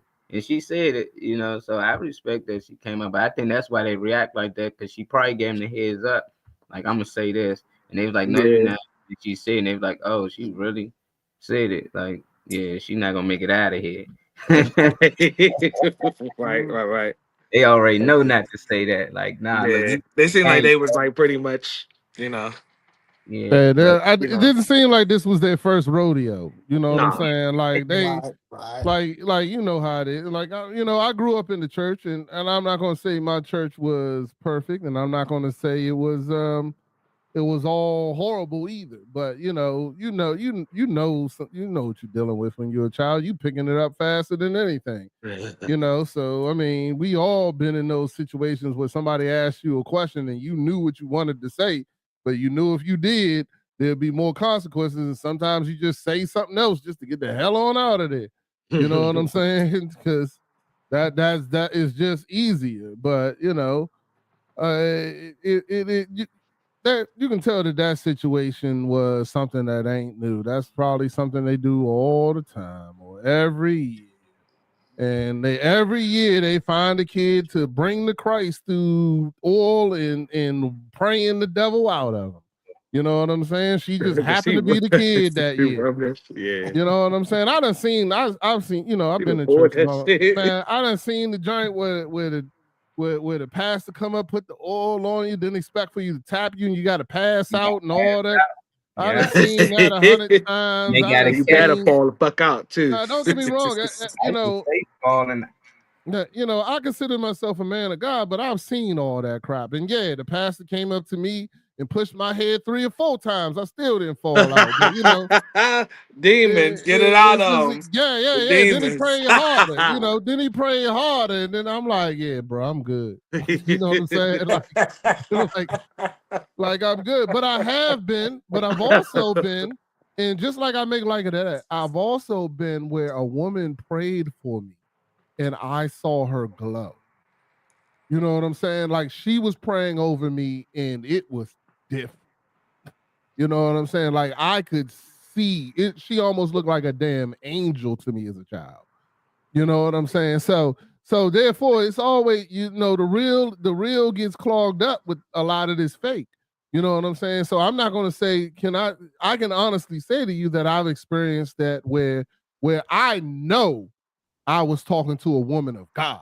You know what I'm saying? Like I know that this woman was not playing. I had my son was in the hospital. My son was in the hospital. And he was in there. My son had seizures when he was little. And my sister-in-law, who I do not have a good relationship with, came to the church and prayed over my son. And things started moving. You know what I'm saying? So just like it is that other end of the spectrum where people are doing crazy stuff like, picking somebody out of a wheelchair and all of a sudden now they can walk and all this other kind of stuff. Just like there are people that do those type of performances, there's actually people, in my opinion, that are capable of bringing God into the room. You know what I'm saying? And bringing in when you really experience that, it. There's no shadow of the doubt type thing. It's like when you're done, you're like, whoa. You know what I'm saying? Like, what just happened here? Type situation. So there's both spectrums of it all, no matter what. But this unfortunately, this is what really gets highlighted. The thing about it is that no one recorded that woman praying over that. Nobody recorded my sister-in-law praying over my son. Nobody recorded how things changed immediately after she prayed for him. Nobody recorded that woman praying for me as a child and me seeing her glow, and me seeing, I literally started changing my ways after she finished praying because I couldn't believe what I had just experienced.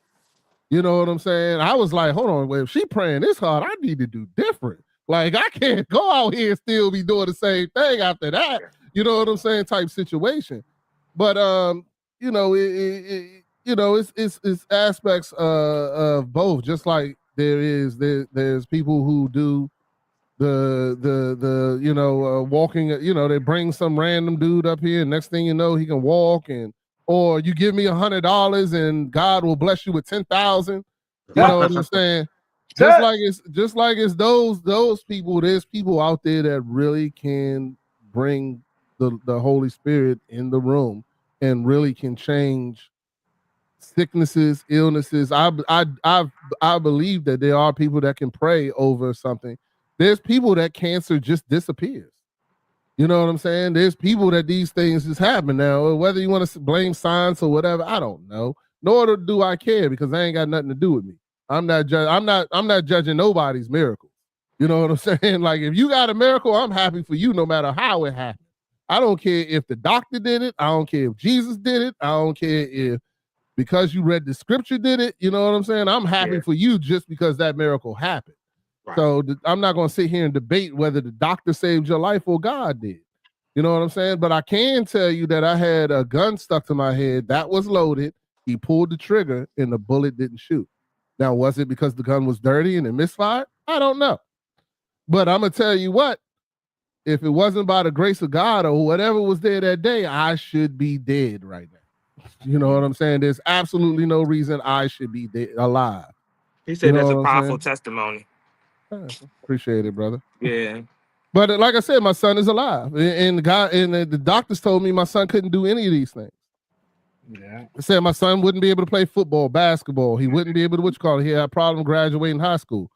Now my son has done all that. My son did mixed martial arts for 3 years, which is the most combative sport, more than football, basketball. You know, you getting punched in the face in that.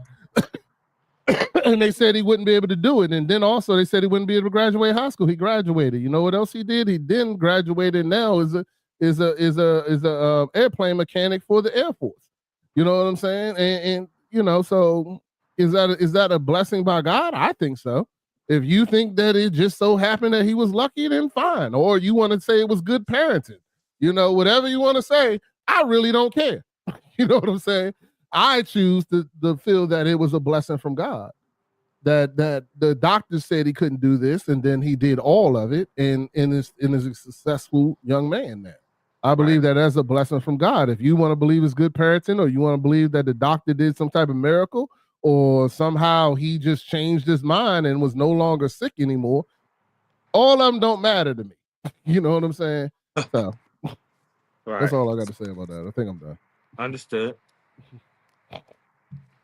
Yeah, I don't think there's I don't care what nobody's like you said, I don't really care what nobody's reasoning for. If you're doing good in life, things coming to you like they're supposed to, then good for you. If it's bad stuff coming to you, you know, evaluate yourself and your surroundings and figure out what's going on to contribute to that. I just feel like whatever you put out comes back regardless. But you know, I don't judge nobody's.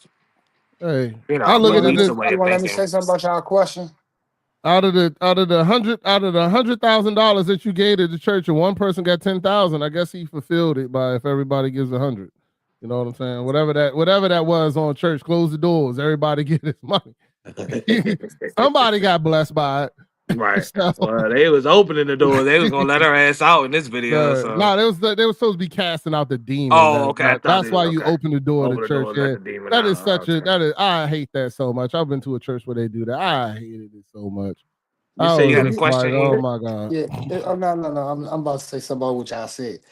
You opening the door. Who said something got to go out? Who said why are they saying they can't come in? Why you can't let the demon out and go into it? Like, you understand? But no, what I'm about to say is we be surprised at the trust that kids put into each other. You understand? The trust that, like, kids go through things and they talk to each other. They ain't gonna talk to that parent, but they'll talk amongst each other. And like you said, I think it was y'all hip the kids to what y'all gonna do. We know what y'all did to the last kids. All right, now y'all gonna put us in this. And one of the kids said, "You know something? No, I ain't going with this. No, Y'all want me to get up here and say all this? No, I ain't saying that. Hey Bobby, I'm gonna get up there and say, yeah, I'm for my stepmommy. Them say, no, you better not. You better not say that. I'm saying it, man. Watch what they do. And when she did it, the kids probably like, oh, she did it for real. Oh my God, look at her. And this is the bad thing, because it's almost like the women of the church scolded her behind it. that was like a public lynching, a public slashing, and all that. They scolded her in front of everybody. You know what I'm saying? And like I said, I will have to question the parents. I will have to question some of the parents that's in that church. Not just the I will have to question just about every parent in that church. Like, I mean, like, how many of y'all stood up and to help this little girl? And I really will. I hope y'all do follow her, because I want to know, like, what became of this right here. Because if it's going viral, I'm pretty sure the church is going to have some type of rebuttal,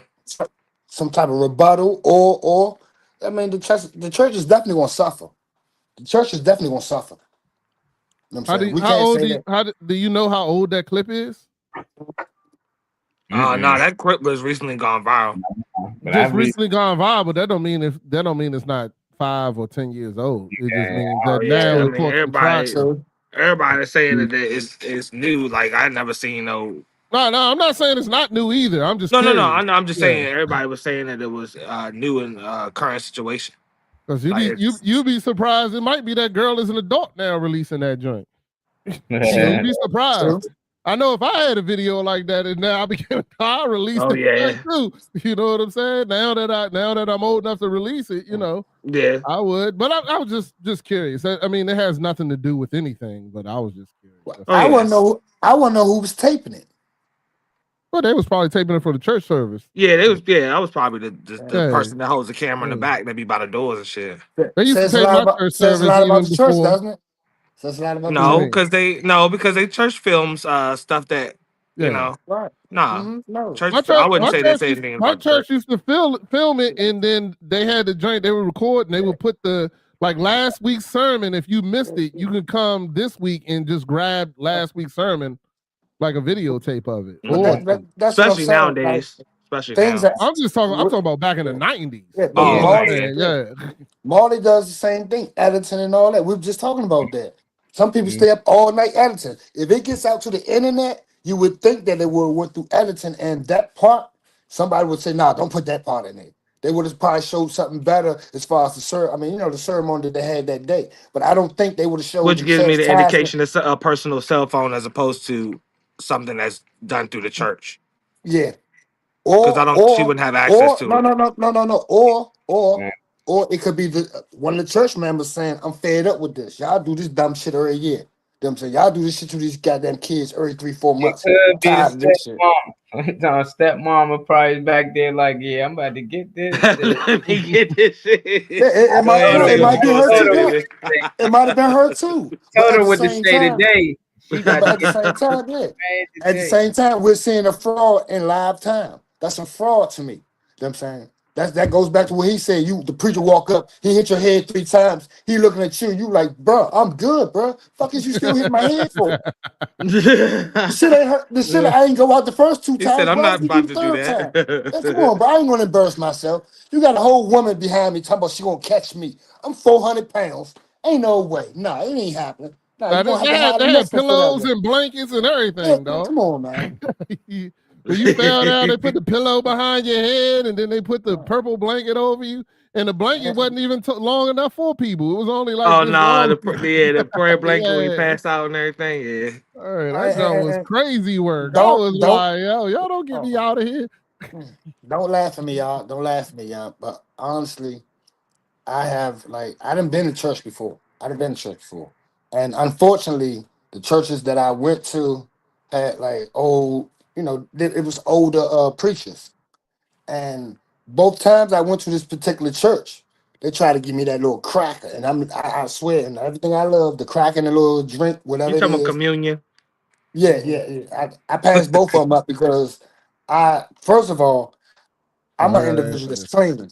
Yeah, I'm an individual that's clean. You know what I'm saying? I understand you the pastor and the bishop or whatever they is, but you're not gonna you gotta show me that you wash your hands. You've been talking on the podium, you had your hands everywhere, and then you gonna say it's communion time, you ain't spreading nothing in your hands, and then you gonna try and pass me along with all 20 people in line some crackers and something to drink. No, I'm good. I pass. I don't know. Yeah, but his hands are blessed by the Most High, so all that stuff don't apply. Who said that? He said it. Oh, He said it. The church oh, said it. oh no. Okay, all right. The Lord All is right. covering him. I wouldn't worry about that. But he is, Blessing, he covered All right. by blessing. My bad. Jesus. My bad. You gotta excuse me. You gotta excuse me. You gotta excuse me. My bad. My bad. I don't want to offend anybody. That's not my intention. You know what I'm saying? I can only tell you from my personal experience how I feel. You know what I'm I saying? had I'm to not answer the trying to phone, so disrespect I'm or curious. E, what'd you just say that you apologizing for? I want to hear that. I wanted to miss it, but I had to answer the phone for work. no, I said no. I was saying don't laugh at me, but I've only been to like 2 churches my whole life, and both churches the same situation happened. It was an older bishop, pope, whatever it is. You know what I'm saying, whatever his terminology is. Gotcha. And I'm sitting back and I'm watching the service. And after the service, you go from talking on the podium to touching everything in the world, touch people's body, hugging and all this and sweating. And then you want to give me a cracker with something to drink. And that's it. I've passed it on twice. It just shows me the cleanliness of these churches. Like where along the line is you going to stop and go wash your hands? When you going to go wash your hands? Come on. No, it's something very Hey, childish. It's something very childish. I'm being hey, honest. It's E, something very Yeah, childish, hey, but Uncle it E, happened. he It find happened. anything. Yeah. Uncle Trying E, to be child work. Elevate Church in Alexandria, Virginia. I invite you to come hang out with us. And when we Oh, do what's your church? Elevate Church in Alexandria, Virginia. Yeah, but Elevate. where? Where's that It's at? I, On on Duke? That's on West no, Side?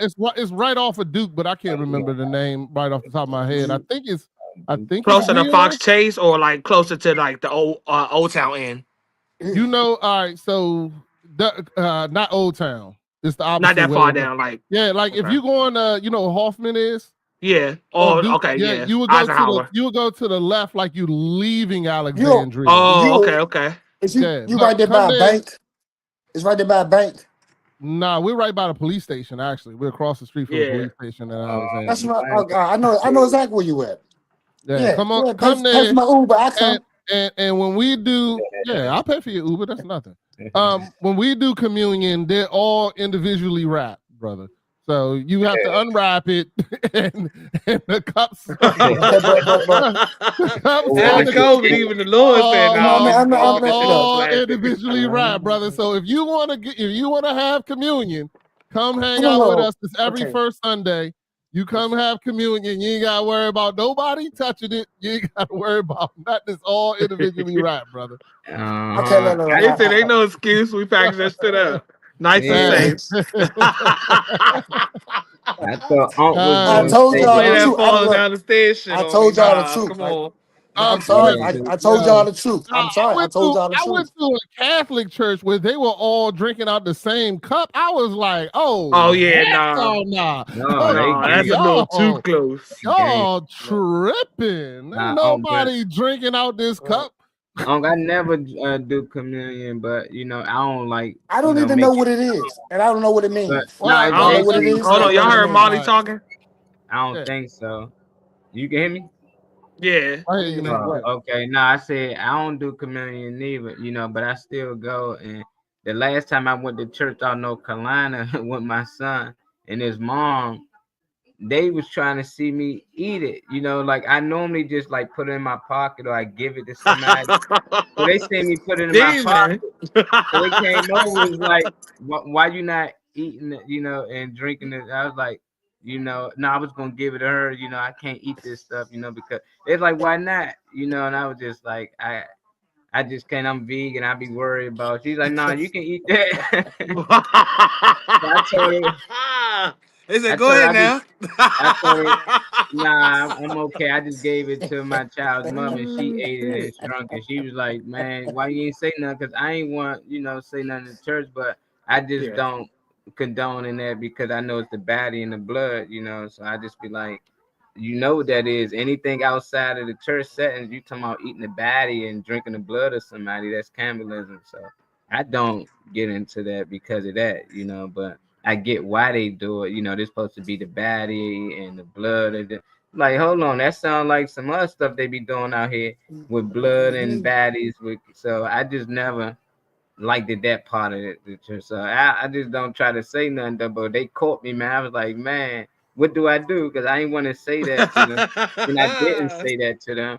I waited till I leave, you know, but my child's mother already knew that that's something I just don't do. I dance and I be in there and all. I just won't condone into that ritual right there. I was just like, nah, you know. But as a kid, I used to drink 5 of them. I used to be like, hey, can I get another one? I sneak out. Yeah, get about 5 crackers, little man. We used to be racking up on them joints. If you ain't had no Welch's at home, you had some there. Shit. Yeah, cause I was just gonna eat it. That's what it is, Welch's. Yeah, that's what it is. It Welch's. should be like Welch's grapefruit juice. Yeah, but it symbolized the body of the Jesus. body, the blood of Jesus. Nowadays they got you gave me another reason not to hell do yeah. it. I don't agree with that. You gave me another reason not to do communion because I don't agree with that. I mean, and that was what I was gonna. About, oh, go ahead. Nah, that's what I was gonna say next too.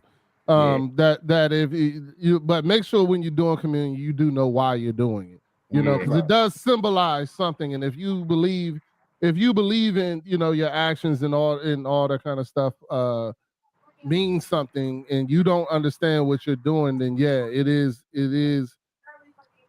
considered not a good thing to, if you don't believe in communion, to participate in it. But at my church, once again, at my church, no one will say anything if you decide not to take the cup. Yes, you know what I'm saying. No one will care. Don't. They don't even know if you're or not. They just want to trash. They like, you got any trash? That's it. You got any trash? Let us grab that for you. Other than that, that one church, they was like, cause it was a small church. There's only about 20 of us total in there, so they see everything. I was like, oh man. Well, even so, my church is not huge. My church is not huge, but he talking about them North Carolina churches. That's the size of your house, just a regular, you know. I know. Them hot churches. That's what you talking about. I know what you talking about. It was lit. The service was lit. Yeah, man. I was like, man, Pastor was funny. He was down to earth. He can relate to like both generations, older, younger, and he was from that town, so everybody knew him. So the little stuff he can talk about that happened when they was in high school, some of them know. Some of the kids, I like, that's cool though.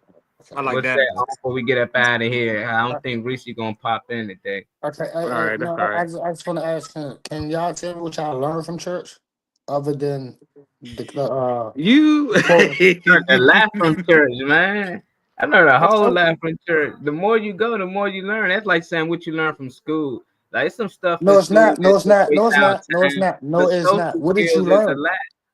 I learned. Tell me one thing. I'm about to tell you one thing. I can tell you 100 things. All right, go ahead. I can tell you. I learned how to create an environment where I get closer to God.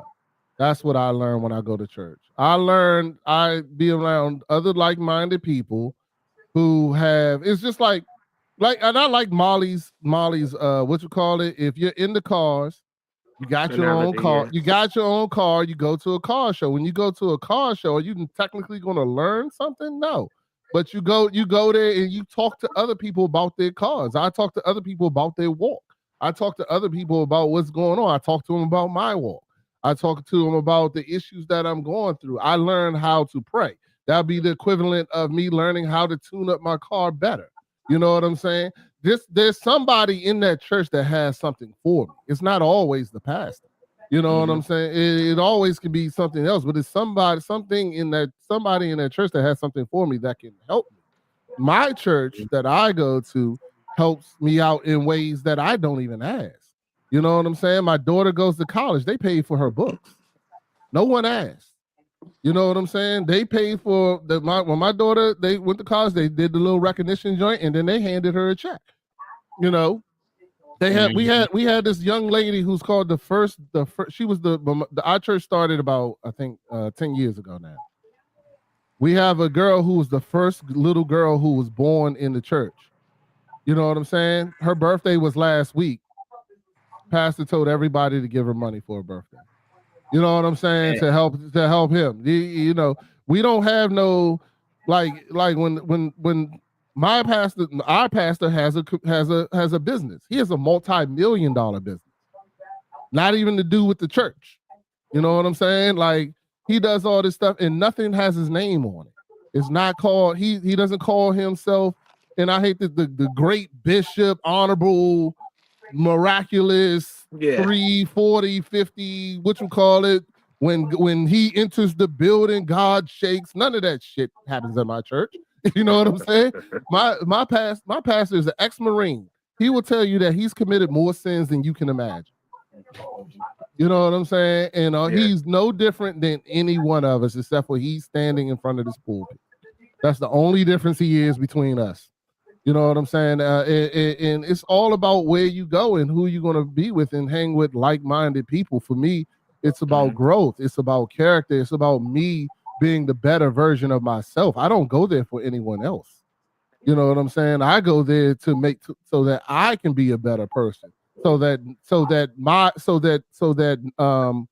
what is it? Steel can sharpen steel. You know what I'm saying? That's why I go there. It's not there like I don't go here and be like, God's going to teach me a lesson today. You know what I'm saying? No, I learn different things. It's different things. It's things that I apply and it's things that I don't apply.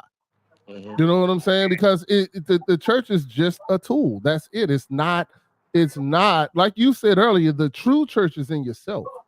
The true church is between your relationship with God. That's the true church. The church is just a building. You know what I'm saying? They knock that building down, you get in another building. That's just that simple. You know. So therefore, I learned how to be a better person when I. But a lot of people don't understand church is not just a place you go and you worship God. Like when I went to church, we had a band. Like my brother was, Ma was on the drums, I was on the keyboard. They teach you how to play instruments. We had to orchestrate a play every year for Christmas. Somebody to play Baby Jesus, Murray, and all that. But we learned how to actually perform and be part of a play, how to actually orchestrate a play. So it was a lot. We had a basketball team, football team. We had sports. We had coaches, father-like figures. We had a lot of stuff outside of just sitting in there. You think you'll lose all the kids. We used to have pizza night and all that, movie night. We come in and watch movies and break down the meaning of the movie. Then you start to understand, oh, it's messages in these movies. I didn't know that till I went to church. There's a lot of things that I didn't know till I went to church. But when I went to church, we went to a different church every Sunday because we was part of a choir, which was another thing. A lot of my nephews and them still sing to this day. You see Love, he was in the choir, Uncle E, at the church. He started in the church. Most of your best musicians in the world started singing in the church. Players, they learn how to play in the church. So it ain't just about you going there, you just don't learn nothing. Like, nah, sometimes you find who you is in them churches. Sometimes you find that person that willing to come and back you and help you get to the next level. It's a lot of good people in the church. You know, it's just people just have a bad experience and then they just never go back. But you know, I just feel like the church don't make the people make the church. So as long as you go to a church where full of people that's backing each other and there for the right reason, you'll be good. I don't care what religion it is. If y'all all gathering together to do good, then it should be good outcomes that come out of it. So and Molly and a lot of people forget that. A lot of people forget that the true meaning of everything. Like, let's take religion out. You know what I'm saying? Out of this, the true meaning of life is to be the best version of yourself possible. What's wrong with going to a place that can help you focus on that can help you really be the what you call it? I mean, y'all like, I've only been with y'all on the show 2 years, but you can tell the difference. Like, yo, I used to run to the smoke. I used to sit here and argue with AQ all day. I used to whatever, you know what I'm saying? Do these things, but I've truly decided that wasn't the real me. You know what I'm saying? And that wasn't who I want to be, nor is that who I want to be remembered. I don't want to be remembered for arguing with AQ. You know what I'm saying? like I don't want to, but that's the thing, because it's exciting, it's entertaining. People remember you for that, but that ain't what I'm about. You know what I'm saying? I'm not about that at all. You know, I'm about helping young people, and especially young Black people, to be better and grow and deal with it. You know, a lot of things in my mind have changed. I don't have that same attraction to money like I used to. You know what I'm saying? Like that used to be my driving force. You know what I'm saying? Now I don't care about money. You know what I'm saying? I want to care about today. Did I help someone? Today, did I do something good to motivate somebody else to do better? Or was I just simply my best self today? You know what I'm saying? I feel like I learned the power of human beings being together, especially under one accord. Didn't have to be because you can be doing something that's church like outside, like y'all was saying. I had sports and all that. It could be people in the community together for something that's outside. It ain't got to be in the building. But I learned the power of. I learned the feeling of what it's like when you have a bunch of people under one mission or one mindset. Like, you know, how we got electricity in us and all of that type of stuff, or you can feel somebody's aura and all that. That was my first like really witness, because that's the only setting I really been in with other than school or whatever at the time that had a whole bunch of people in it. But the understanding and feeling the power of the people that were around me that were there for the same thing. You know, like even if you got people going for a football game, all y'all got the same energy. So everybody hyped up, everybody, yeah, let's go. No matter what team you on, even if it's fuck your team because we about to win or whatever it might be, y'all still all like, you know, ready to get your popcorn, ready to get some snacks. Y'all all hyped up. It's the same thing. But that was like my first example of what it feels like to be around people that are on the same like wave. So understanding energy and frequencies, wavelengths, all that type of stuff was the first feeling I can get, you know, to verify some of the stuff I was looking at. So that'll be my answer. You can learn a lot. No, I understand. I understand. You know what y'all learned as far as how to be a better person and all that. The question I didn't even say that. I said that. I mean, yeah, I didn't even say that. All y'all said that in one way or another. Y'all all had the same message. When we learned, it was a different part of mental. It was a different part of mental. Right, but what I was asking was as far as the Savior himself. That's what I was asking. Mm-hmm. Oh, I didn't. You heard my answer. I should have simplified it a little bit a little bit more. Yeah, because, that was God, man. Let me simplify a little bit more. It's like this. All right. What made the church didn't make me who I am today. My trials, tribulations, and like I said, me having a personal relationship with God and me reading the Bible as well as other transcripts and all that, which lets me know that guess what, this is how you learn.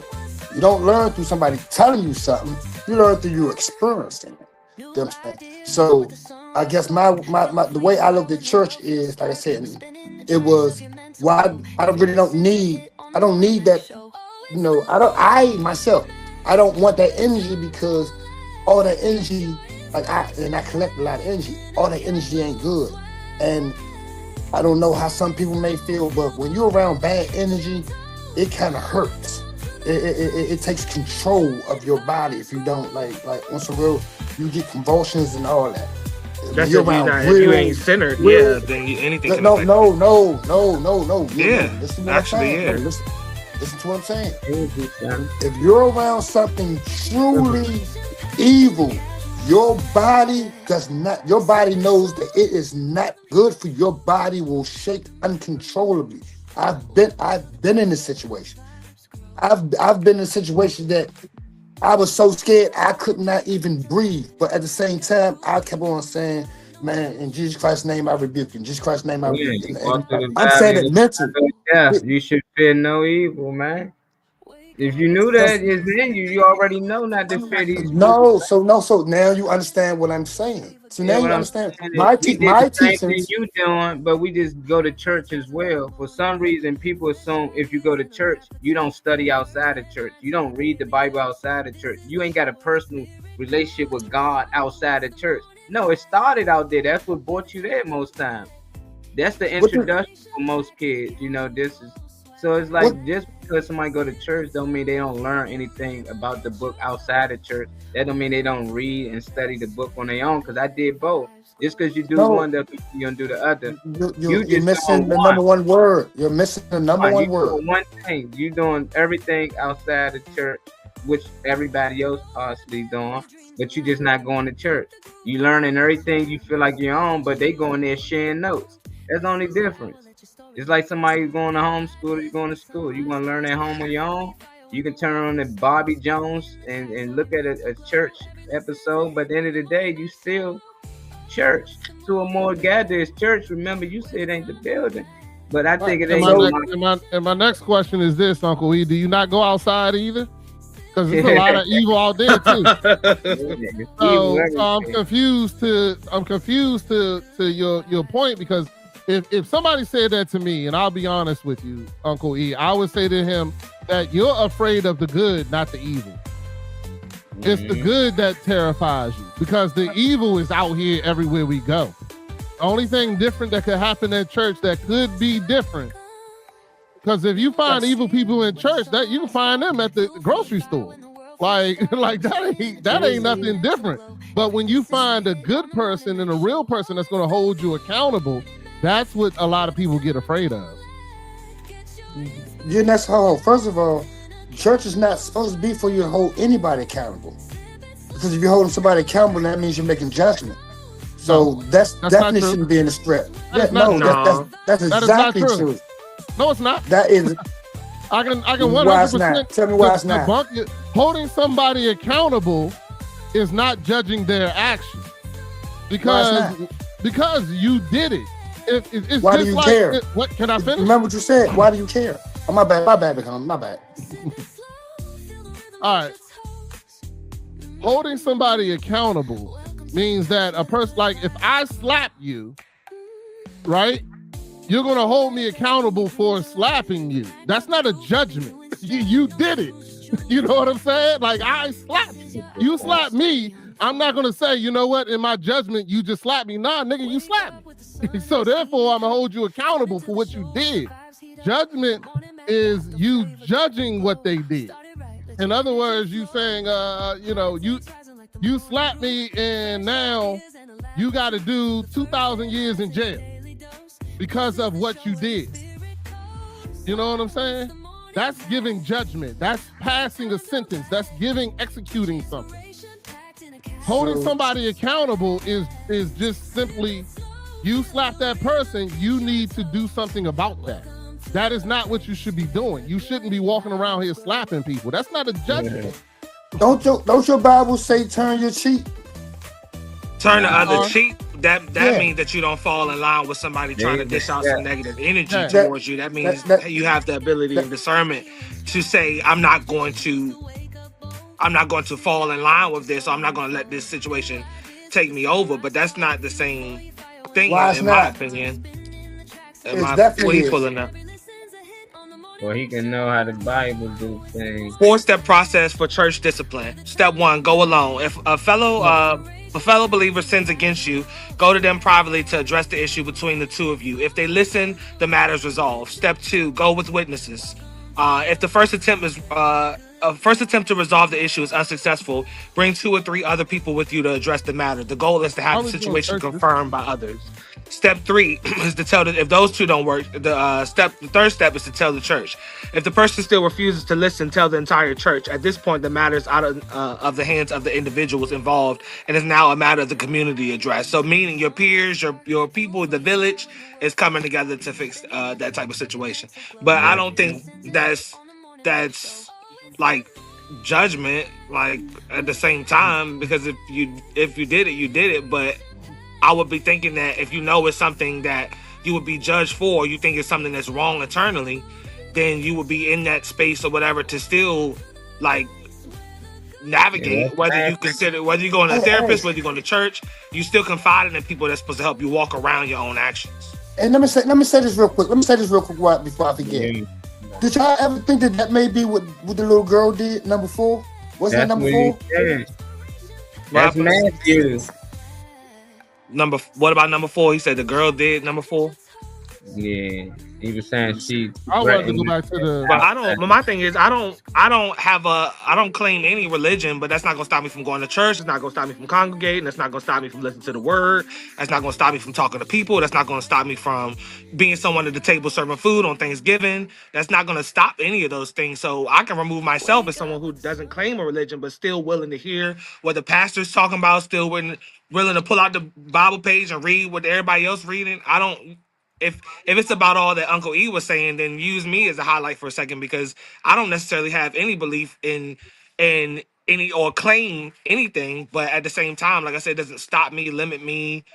You know, I don't feel like I needed the church to teach me anything either, but I'm trying to understand like the point. Yeah, Really. that's the point. Because it's you can separate yourself from stuff. You don't have to like fall in line, or you can even not even fall in line with it and still like have an unbiased mindset as you're walking into a church or around church people. I don't understand.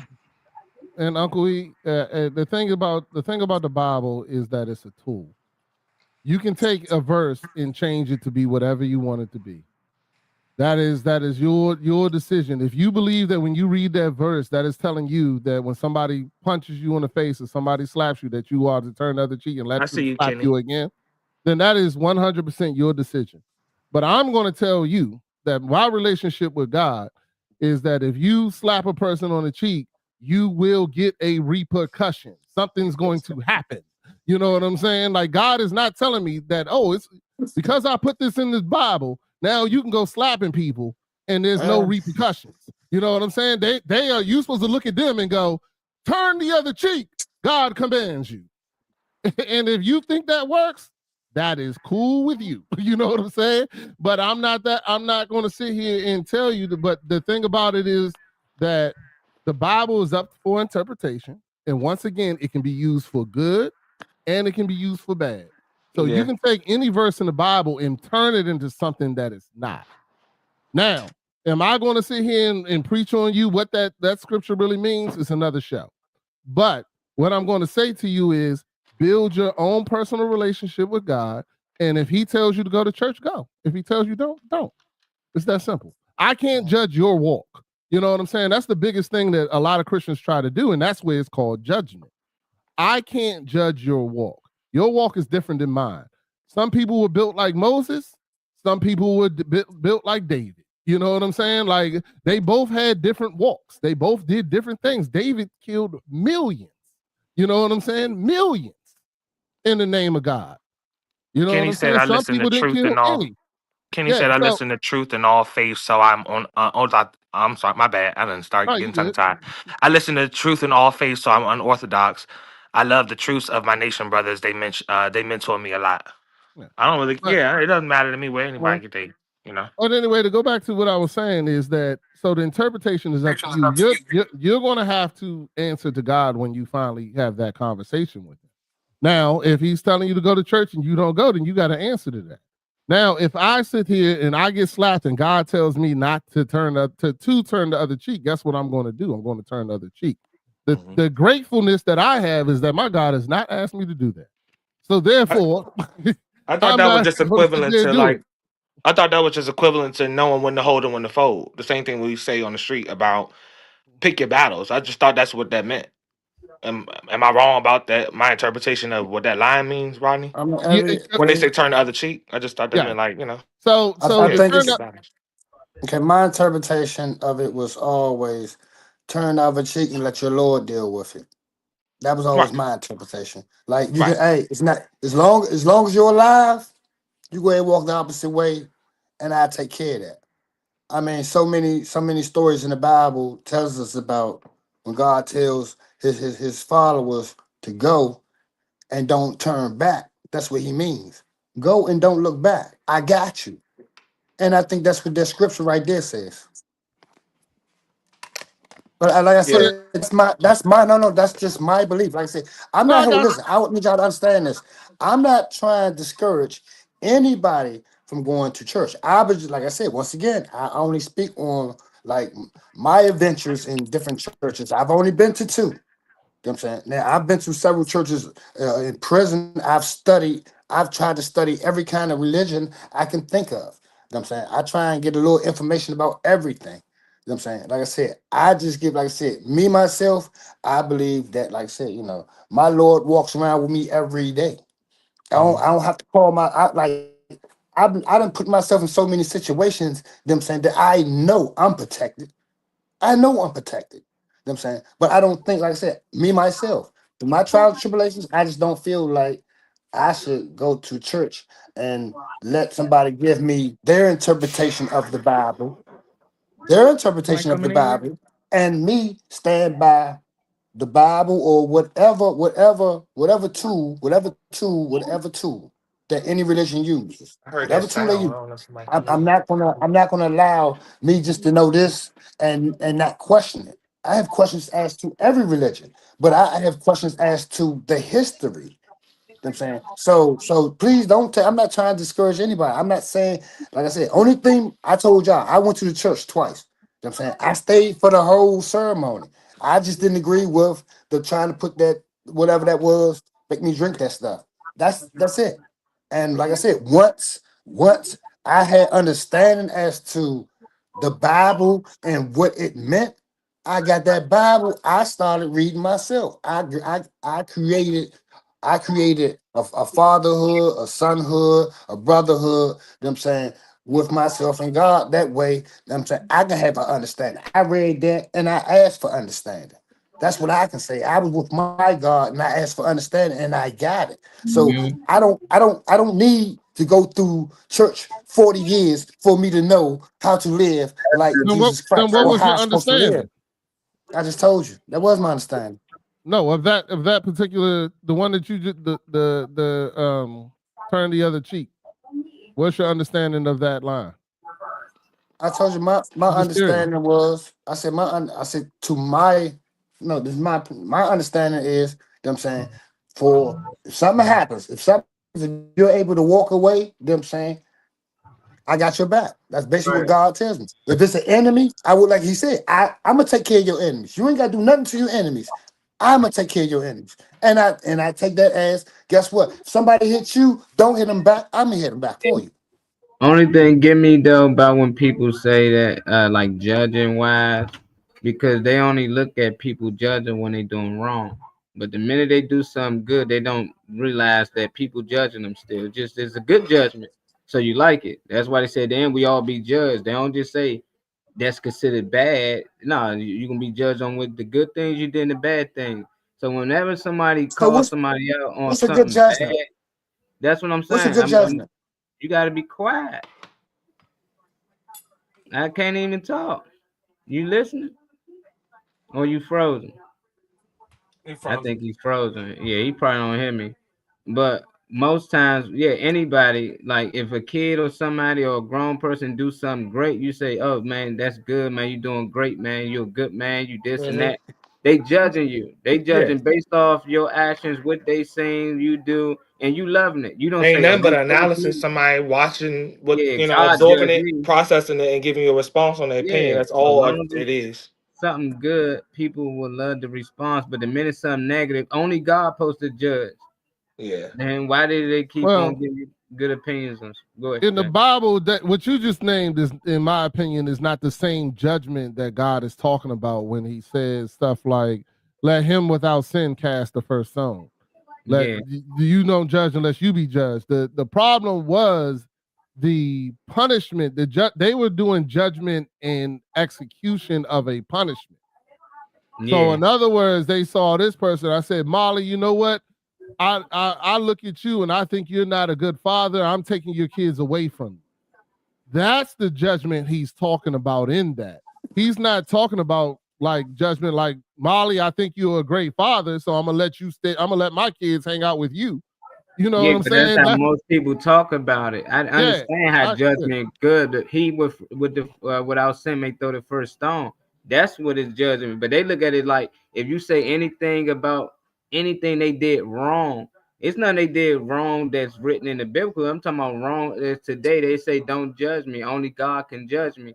But they don't really understand the judgment. Anybody that's that worried don't have That's to really what forgiving I'm saying. themselves. Like they Is my really sense. don't understand what they mean by that. They think it's just that have an opinion on whatever they do, or have that you right. But if G. you that nicked up, then you haven't forgiven yourself. Yeah. Because if you still have in a place of not forgiving yourself, then anybody can tell you whatever, and it still matters. Oh yeah, I don't that's give a true fuck too. what nobody's talking about, and I mean it when I say it because I've forgiven myself already. So you can't tell me shit unless I'm Well, asking. the problem is that people's judgment are usually just a snapshot of, for instance, of something happening. Like, you know what I'm saying? Like somebody could watch something, I don't know, disciplining my child, and next thing you know, I'm a bad father. Or, you know, this, that, and the others, you know, is that because it's usually snapshots that people make these what I call like random judgments. Because like anybody who knows me, you know what I'm saying? Like I come on this show and somebody may think whatever they think. I don't care. You know, and I don't think that it is necessary, but I do understand what you're saying, Trey, is that but a lot of people are influenced by that. It's sad though, but a lot of people, like you can say the littlest thing and they can mess up their whole day. And I never understood that. But I mean, you know, as put it this way, I don't feel that anybody that comes on this show is circumference to that kind of judgment. Maybe Reese will probably fall for that shit. But anybody who comes on here and you hear, you express your opinions and this, that, and the other for everybody to see. When somebody comes and tells me that they don't, Malik hits me all the fucking time that he doesn't agree with shit I say. All the time. You know what I'm saying? Do you think I'm gonna stop saying it? No, I don't care. I hug Malik. I'm like, come on, bro. Give me what else you got, bro. I don't care. You know what I'm saying? Because at the end of the day, you're not the person I have to answer to. You know what I'm saying? And at the end of the day, none of these people are. Nobody in the church is the person you have to answer to. Even the pastor. So you know. That's crazy. I just got an invite to the church from 3 to 5 today. What you want to do, Unc? You come to I want y'all to come to Tough Talk with me one time, bro. That joint is like that. You all should come out there and see what B's church hitting. I gotta go to my church. Definitely come through anytime you want. You can watch it online. For all I care, you'll get it. Nah, I feel like if you can get your ass there, get your ass there. Yeah, that too. I don't like nobody. Can I ask a question? Shit. Can I ask y'all a question? I don't think anything has stopped you yet, Uncle. Do your church have a statue of Jesus Christ? No. No statue. Is it a cross in there? No. Is it a cross? We do have a slogan. No cross. It's a slogan. It's like Philippians. He thought he had you with that one. No. Understand that? No. Like I said, all this really means something to me. I don't go in churches that got the big old cross, and I don't go in churches that got the statue and all that. I don't, like I said, I look at symbolism way different than everybody else. And those are places that I don't go. Period. All right, so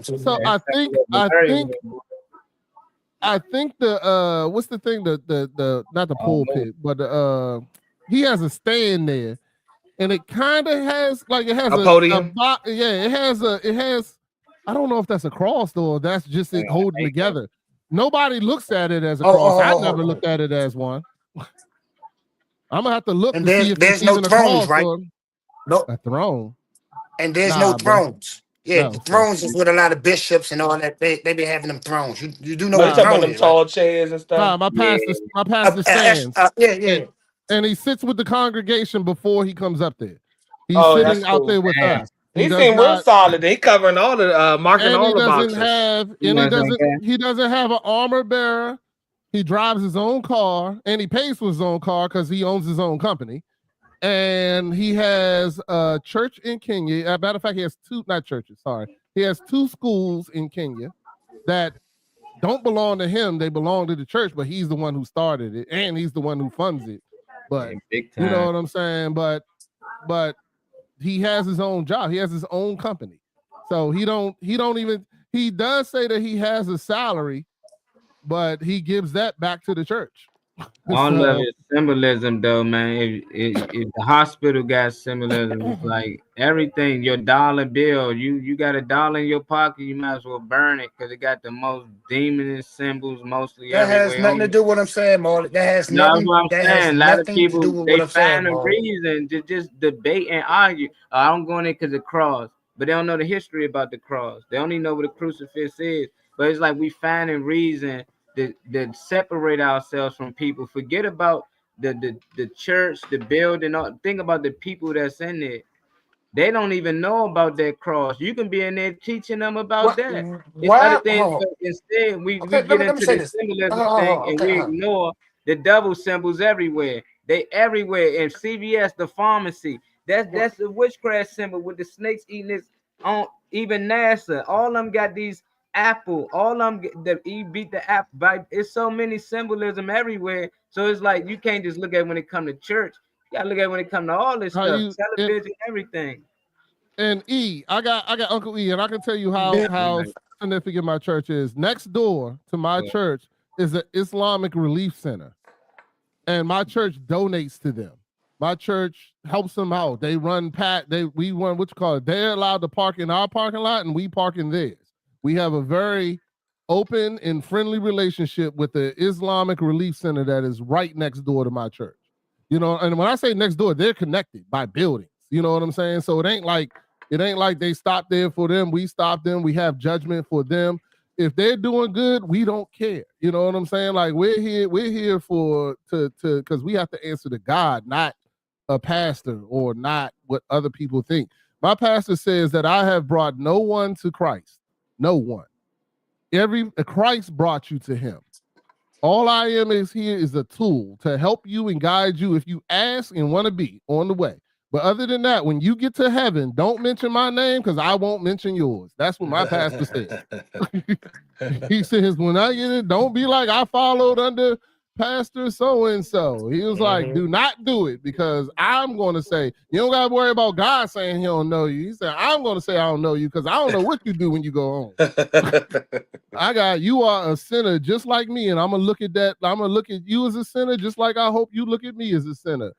You know what I'm saying? So therefore, don't mention my name and I won't mention yours. Let my good works be the reason I get into heaven. I'm not going to sit here and tell God I brought no one to him, because my thing is this: if you truly believe in religion, you truly believe in God, you truly believe in this, God doesn't need any of us for any of it. You don't need the Bible, you don't need a church, you don't need a pastor. If you have a relationship with God and you are doing what God has asked you to do, it don't matter how many times there's people that are going to go to heaven that never been to church, never read a Bible, never.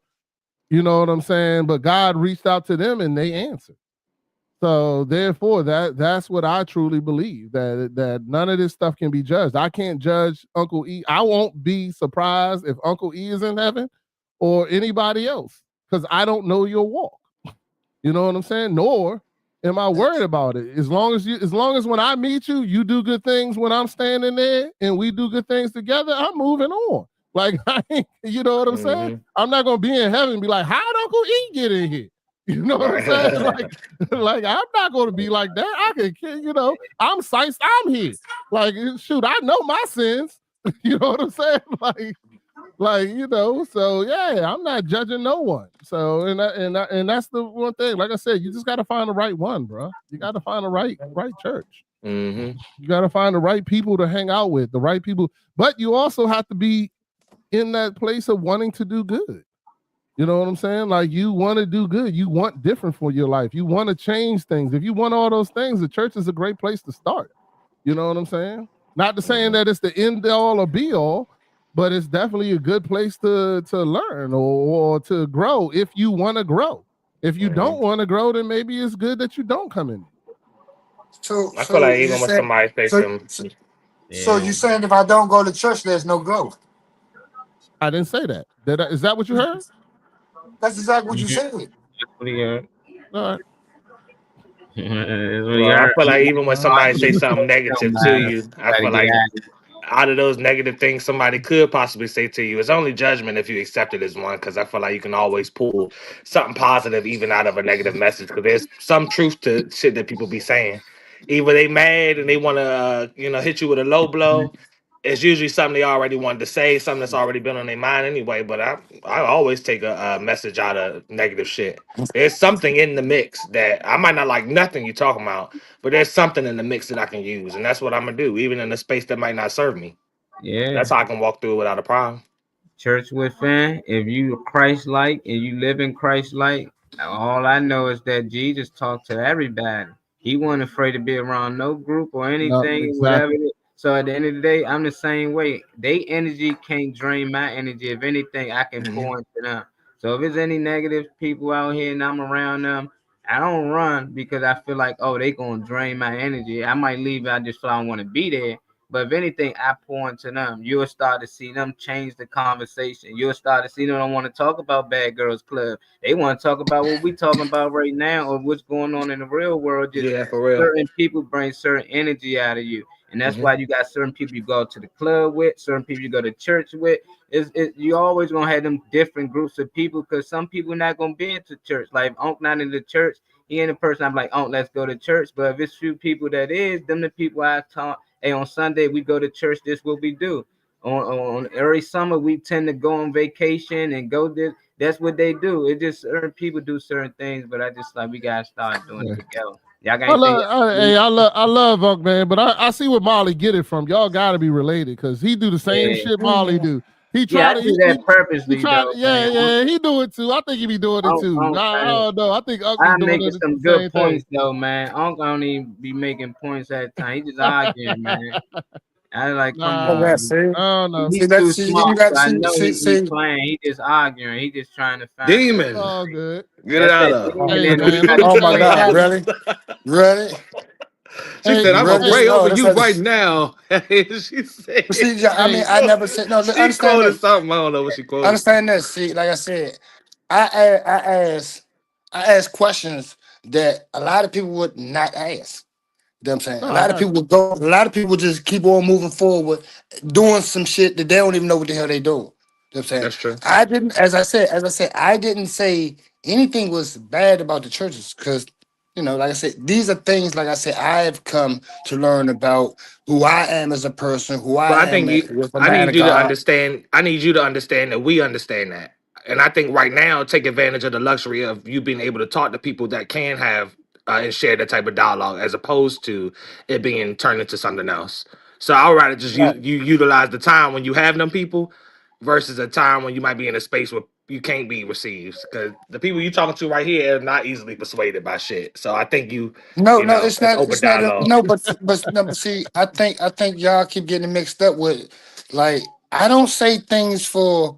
Like y'all can say, well, I understand or I don't understand. I give y'all my opinionated statements or something that I didn't went through. I can't tell y'all. That's what I'm saying. That we telling you we understand. That's what I'm saying. I'm not into the Utilize it fictitious shit. Yeah, that's what I'm saying. Utilize it when you got it. You ain't gotta. When I know what it is with certain people, certain things I don't have to say to them. So I don't. If I'm having a conversation with Rodney and Molly, I don't have to say, "Oh, y'all know it's just my opinion," because they know it's just my opinion, and they don't. Right. They don't. They leave the shit here. You know, that's just something that's good to take on. You know, take with you. They leave the shit here when the conversation's done, so it ain't no personal nothing going on. Yeah. I only said that because, like, everybody, the whole panel, we all have a different way of trying to get our point across or expressing our point. You know what I'm saying? Yeah. But as I said, you got to remember one thing that we keep getting lost on. When you give your opinion about something, it's not based on facts. We keep going back and forth on something that it's an opinion. It's not based on facts. There's no percentage of truth. That might be true for you, but not for me. That might be true for you, but not for me. How can opinion be wrong? How can somebody's opinion be wrong? I'm not giving you crazy. Opinion. You said what? I'm not giving you my opinion. His truth. I'm not giving you my opinion. I've given you several times where things have happened to me that are facts. It's not. There was no opinion in that. What are you talking about? What are you talking about? All right, I mentioned. You got all. I think all the examples of like the environment going against. I was talking about me. Right, I was talking about me, and I was talking about the fact that sometimes you can't say somebody's opinion about a situation is wrong because that's how they see that situation. You know what I'm saying? That's all I was saying. Like Marley said, "Oh, Uncle say this, he don't get the point." No, I got a different way to get my point across, just like you. You know if you say people don't learn nothing in church, you can't be right. Who said that, Marley? That's what I'm saying. No, you asked the That's question. not what I said. You don't understand. I asked a question. What did no, you're missing it, Holmes. You're missing it. Like I said, saying, say one person actually, if one person say, I don't believe people learn stuff in church, and the other person say, well, I believe people learn stuff in church. They both have an opinion. But the person who actually believed they learned something in church, that don't make his opinion not true. It's true to him because he learned something in church. It's not false because he's telling you this is what I learned in church. I learned this in church, and it's true because he lived through it. The person who didn't, they saying I didn't learn this in church. When I got questions, I can't get answers. So in their head, church don't teach you anything. So that's their truth. So you can't tell that person that's just opinion. Ain't no opinion real. Yes, it is. Your opinion is real. You didn't learn shit in church. They didn't teach you nothing in church. So you believe that's true to you. But the other person did learn something in church. That's the part you're not getting. We better get out of here. And that's not an opinion. That's a fact. I fact, learned something in church. I said, what do you? For a fact, I learned something in church. That's not an opinion. The opinion is you Who can't said learn anything anything in about church. nobody learned nothing? I'm just trying. Like I'm trying to. That was your initial. That was your initial. Who said anything? Yeah. That was your initial question, E, when you asked what did they learn in church. Yeah, what do we learn in church? That's why we learn Either way, when y'all see the thank you sign, I mean this shit is wrapped the fuck up. So holla at everybody tomorrow. This is Monday Madness. We everybody tap in at 10:30 for Turn Up Tuesday.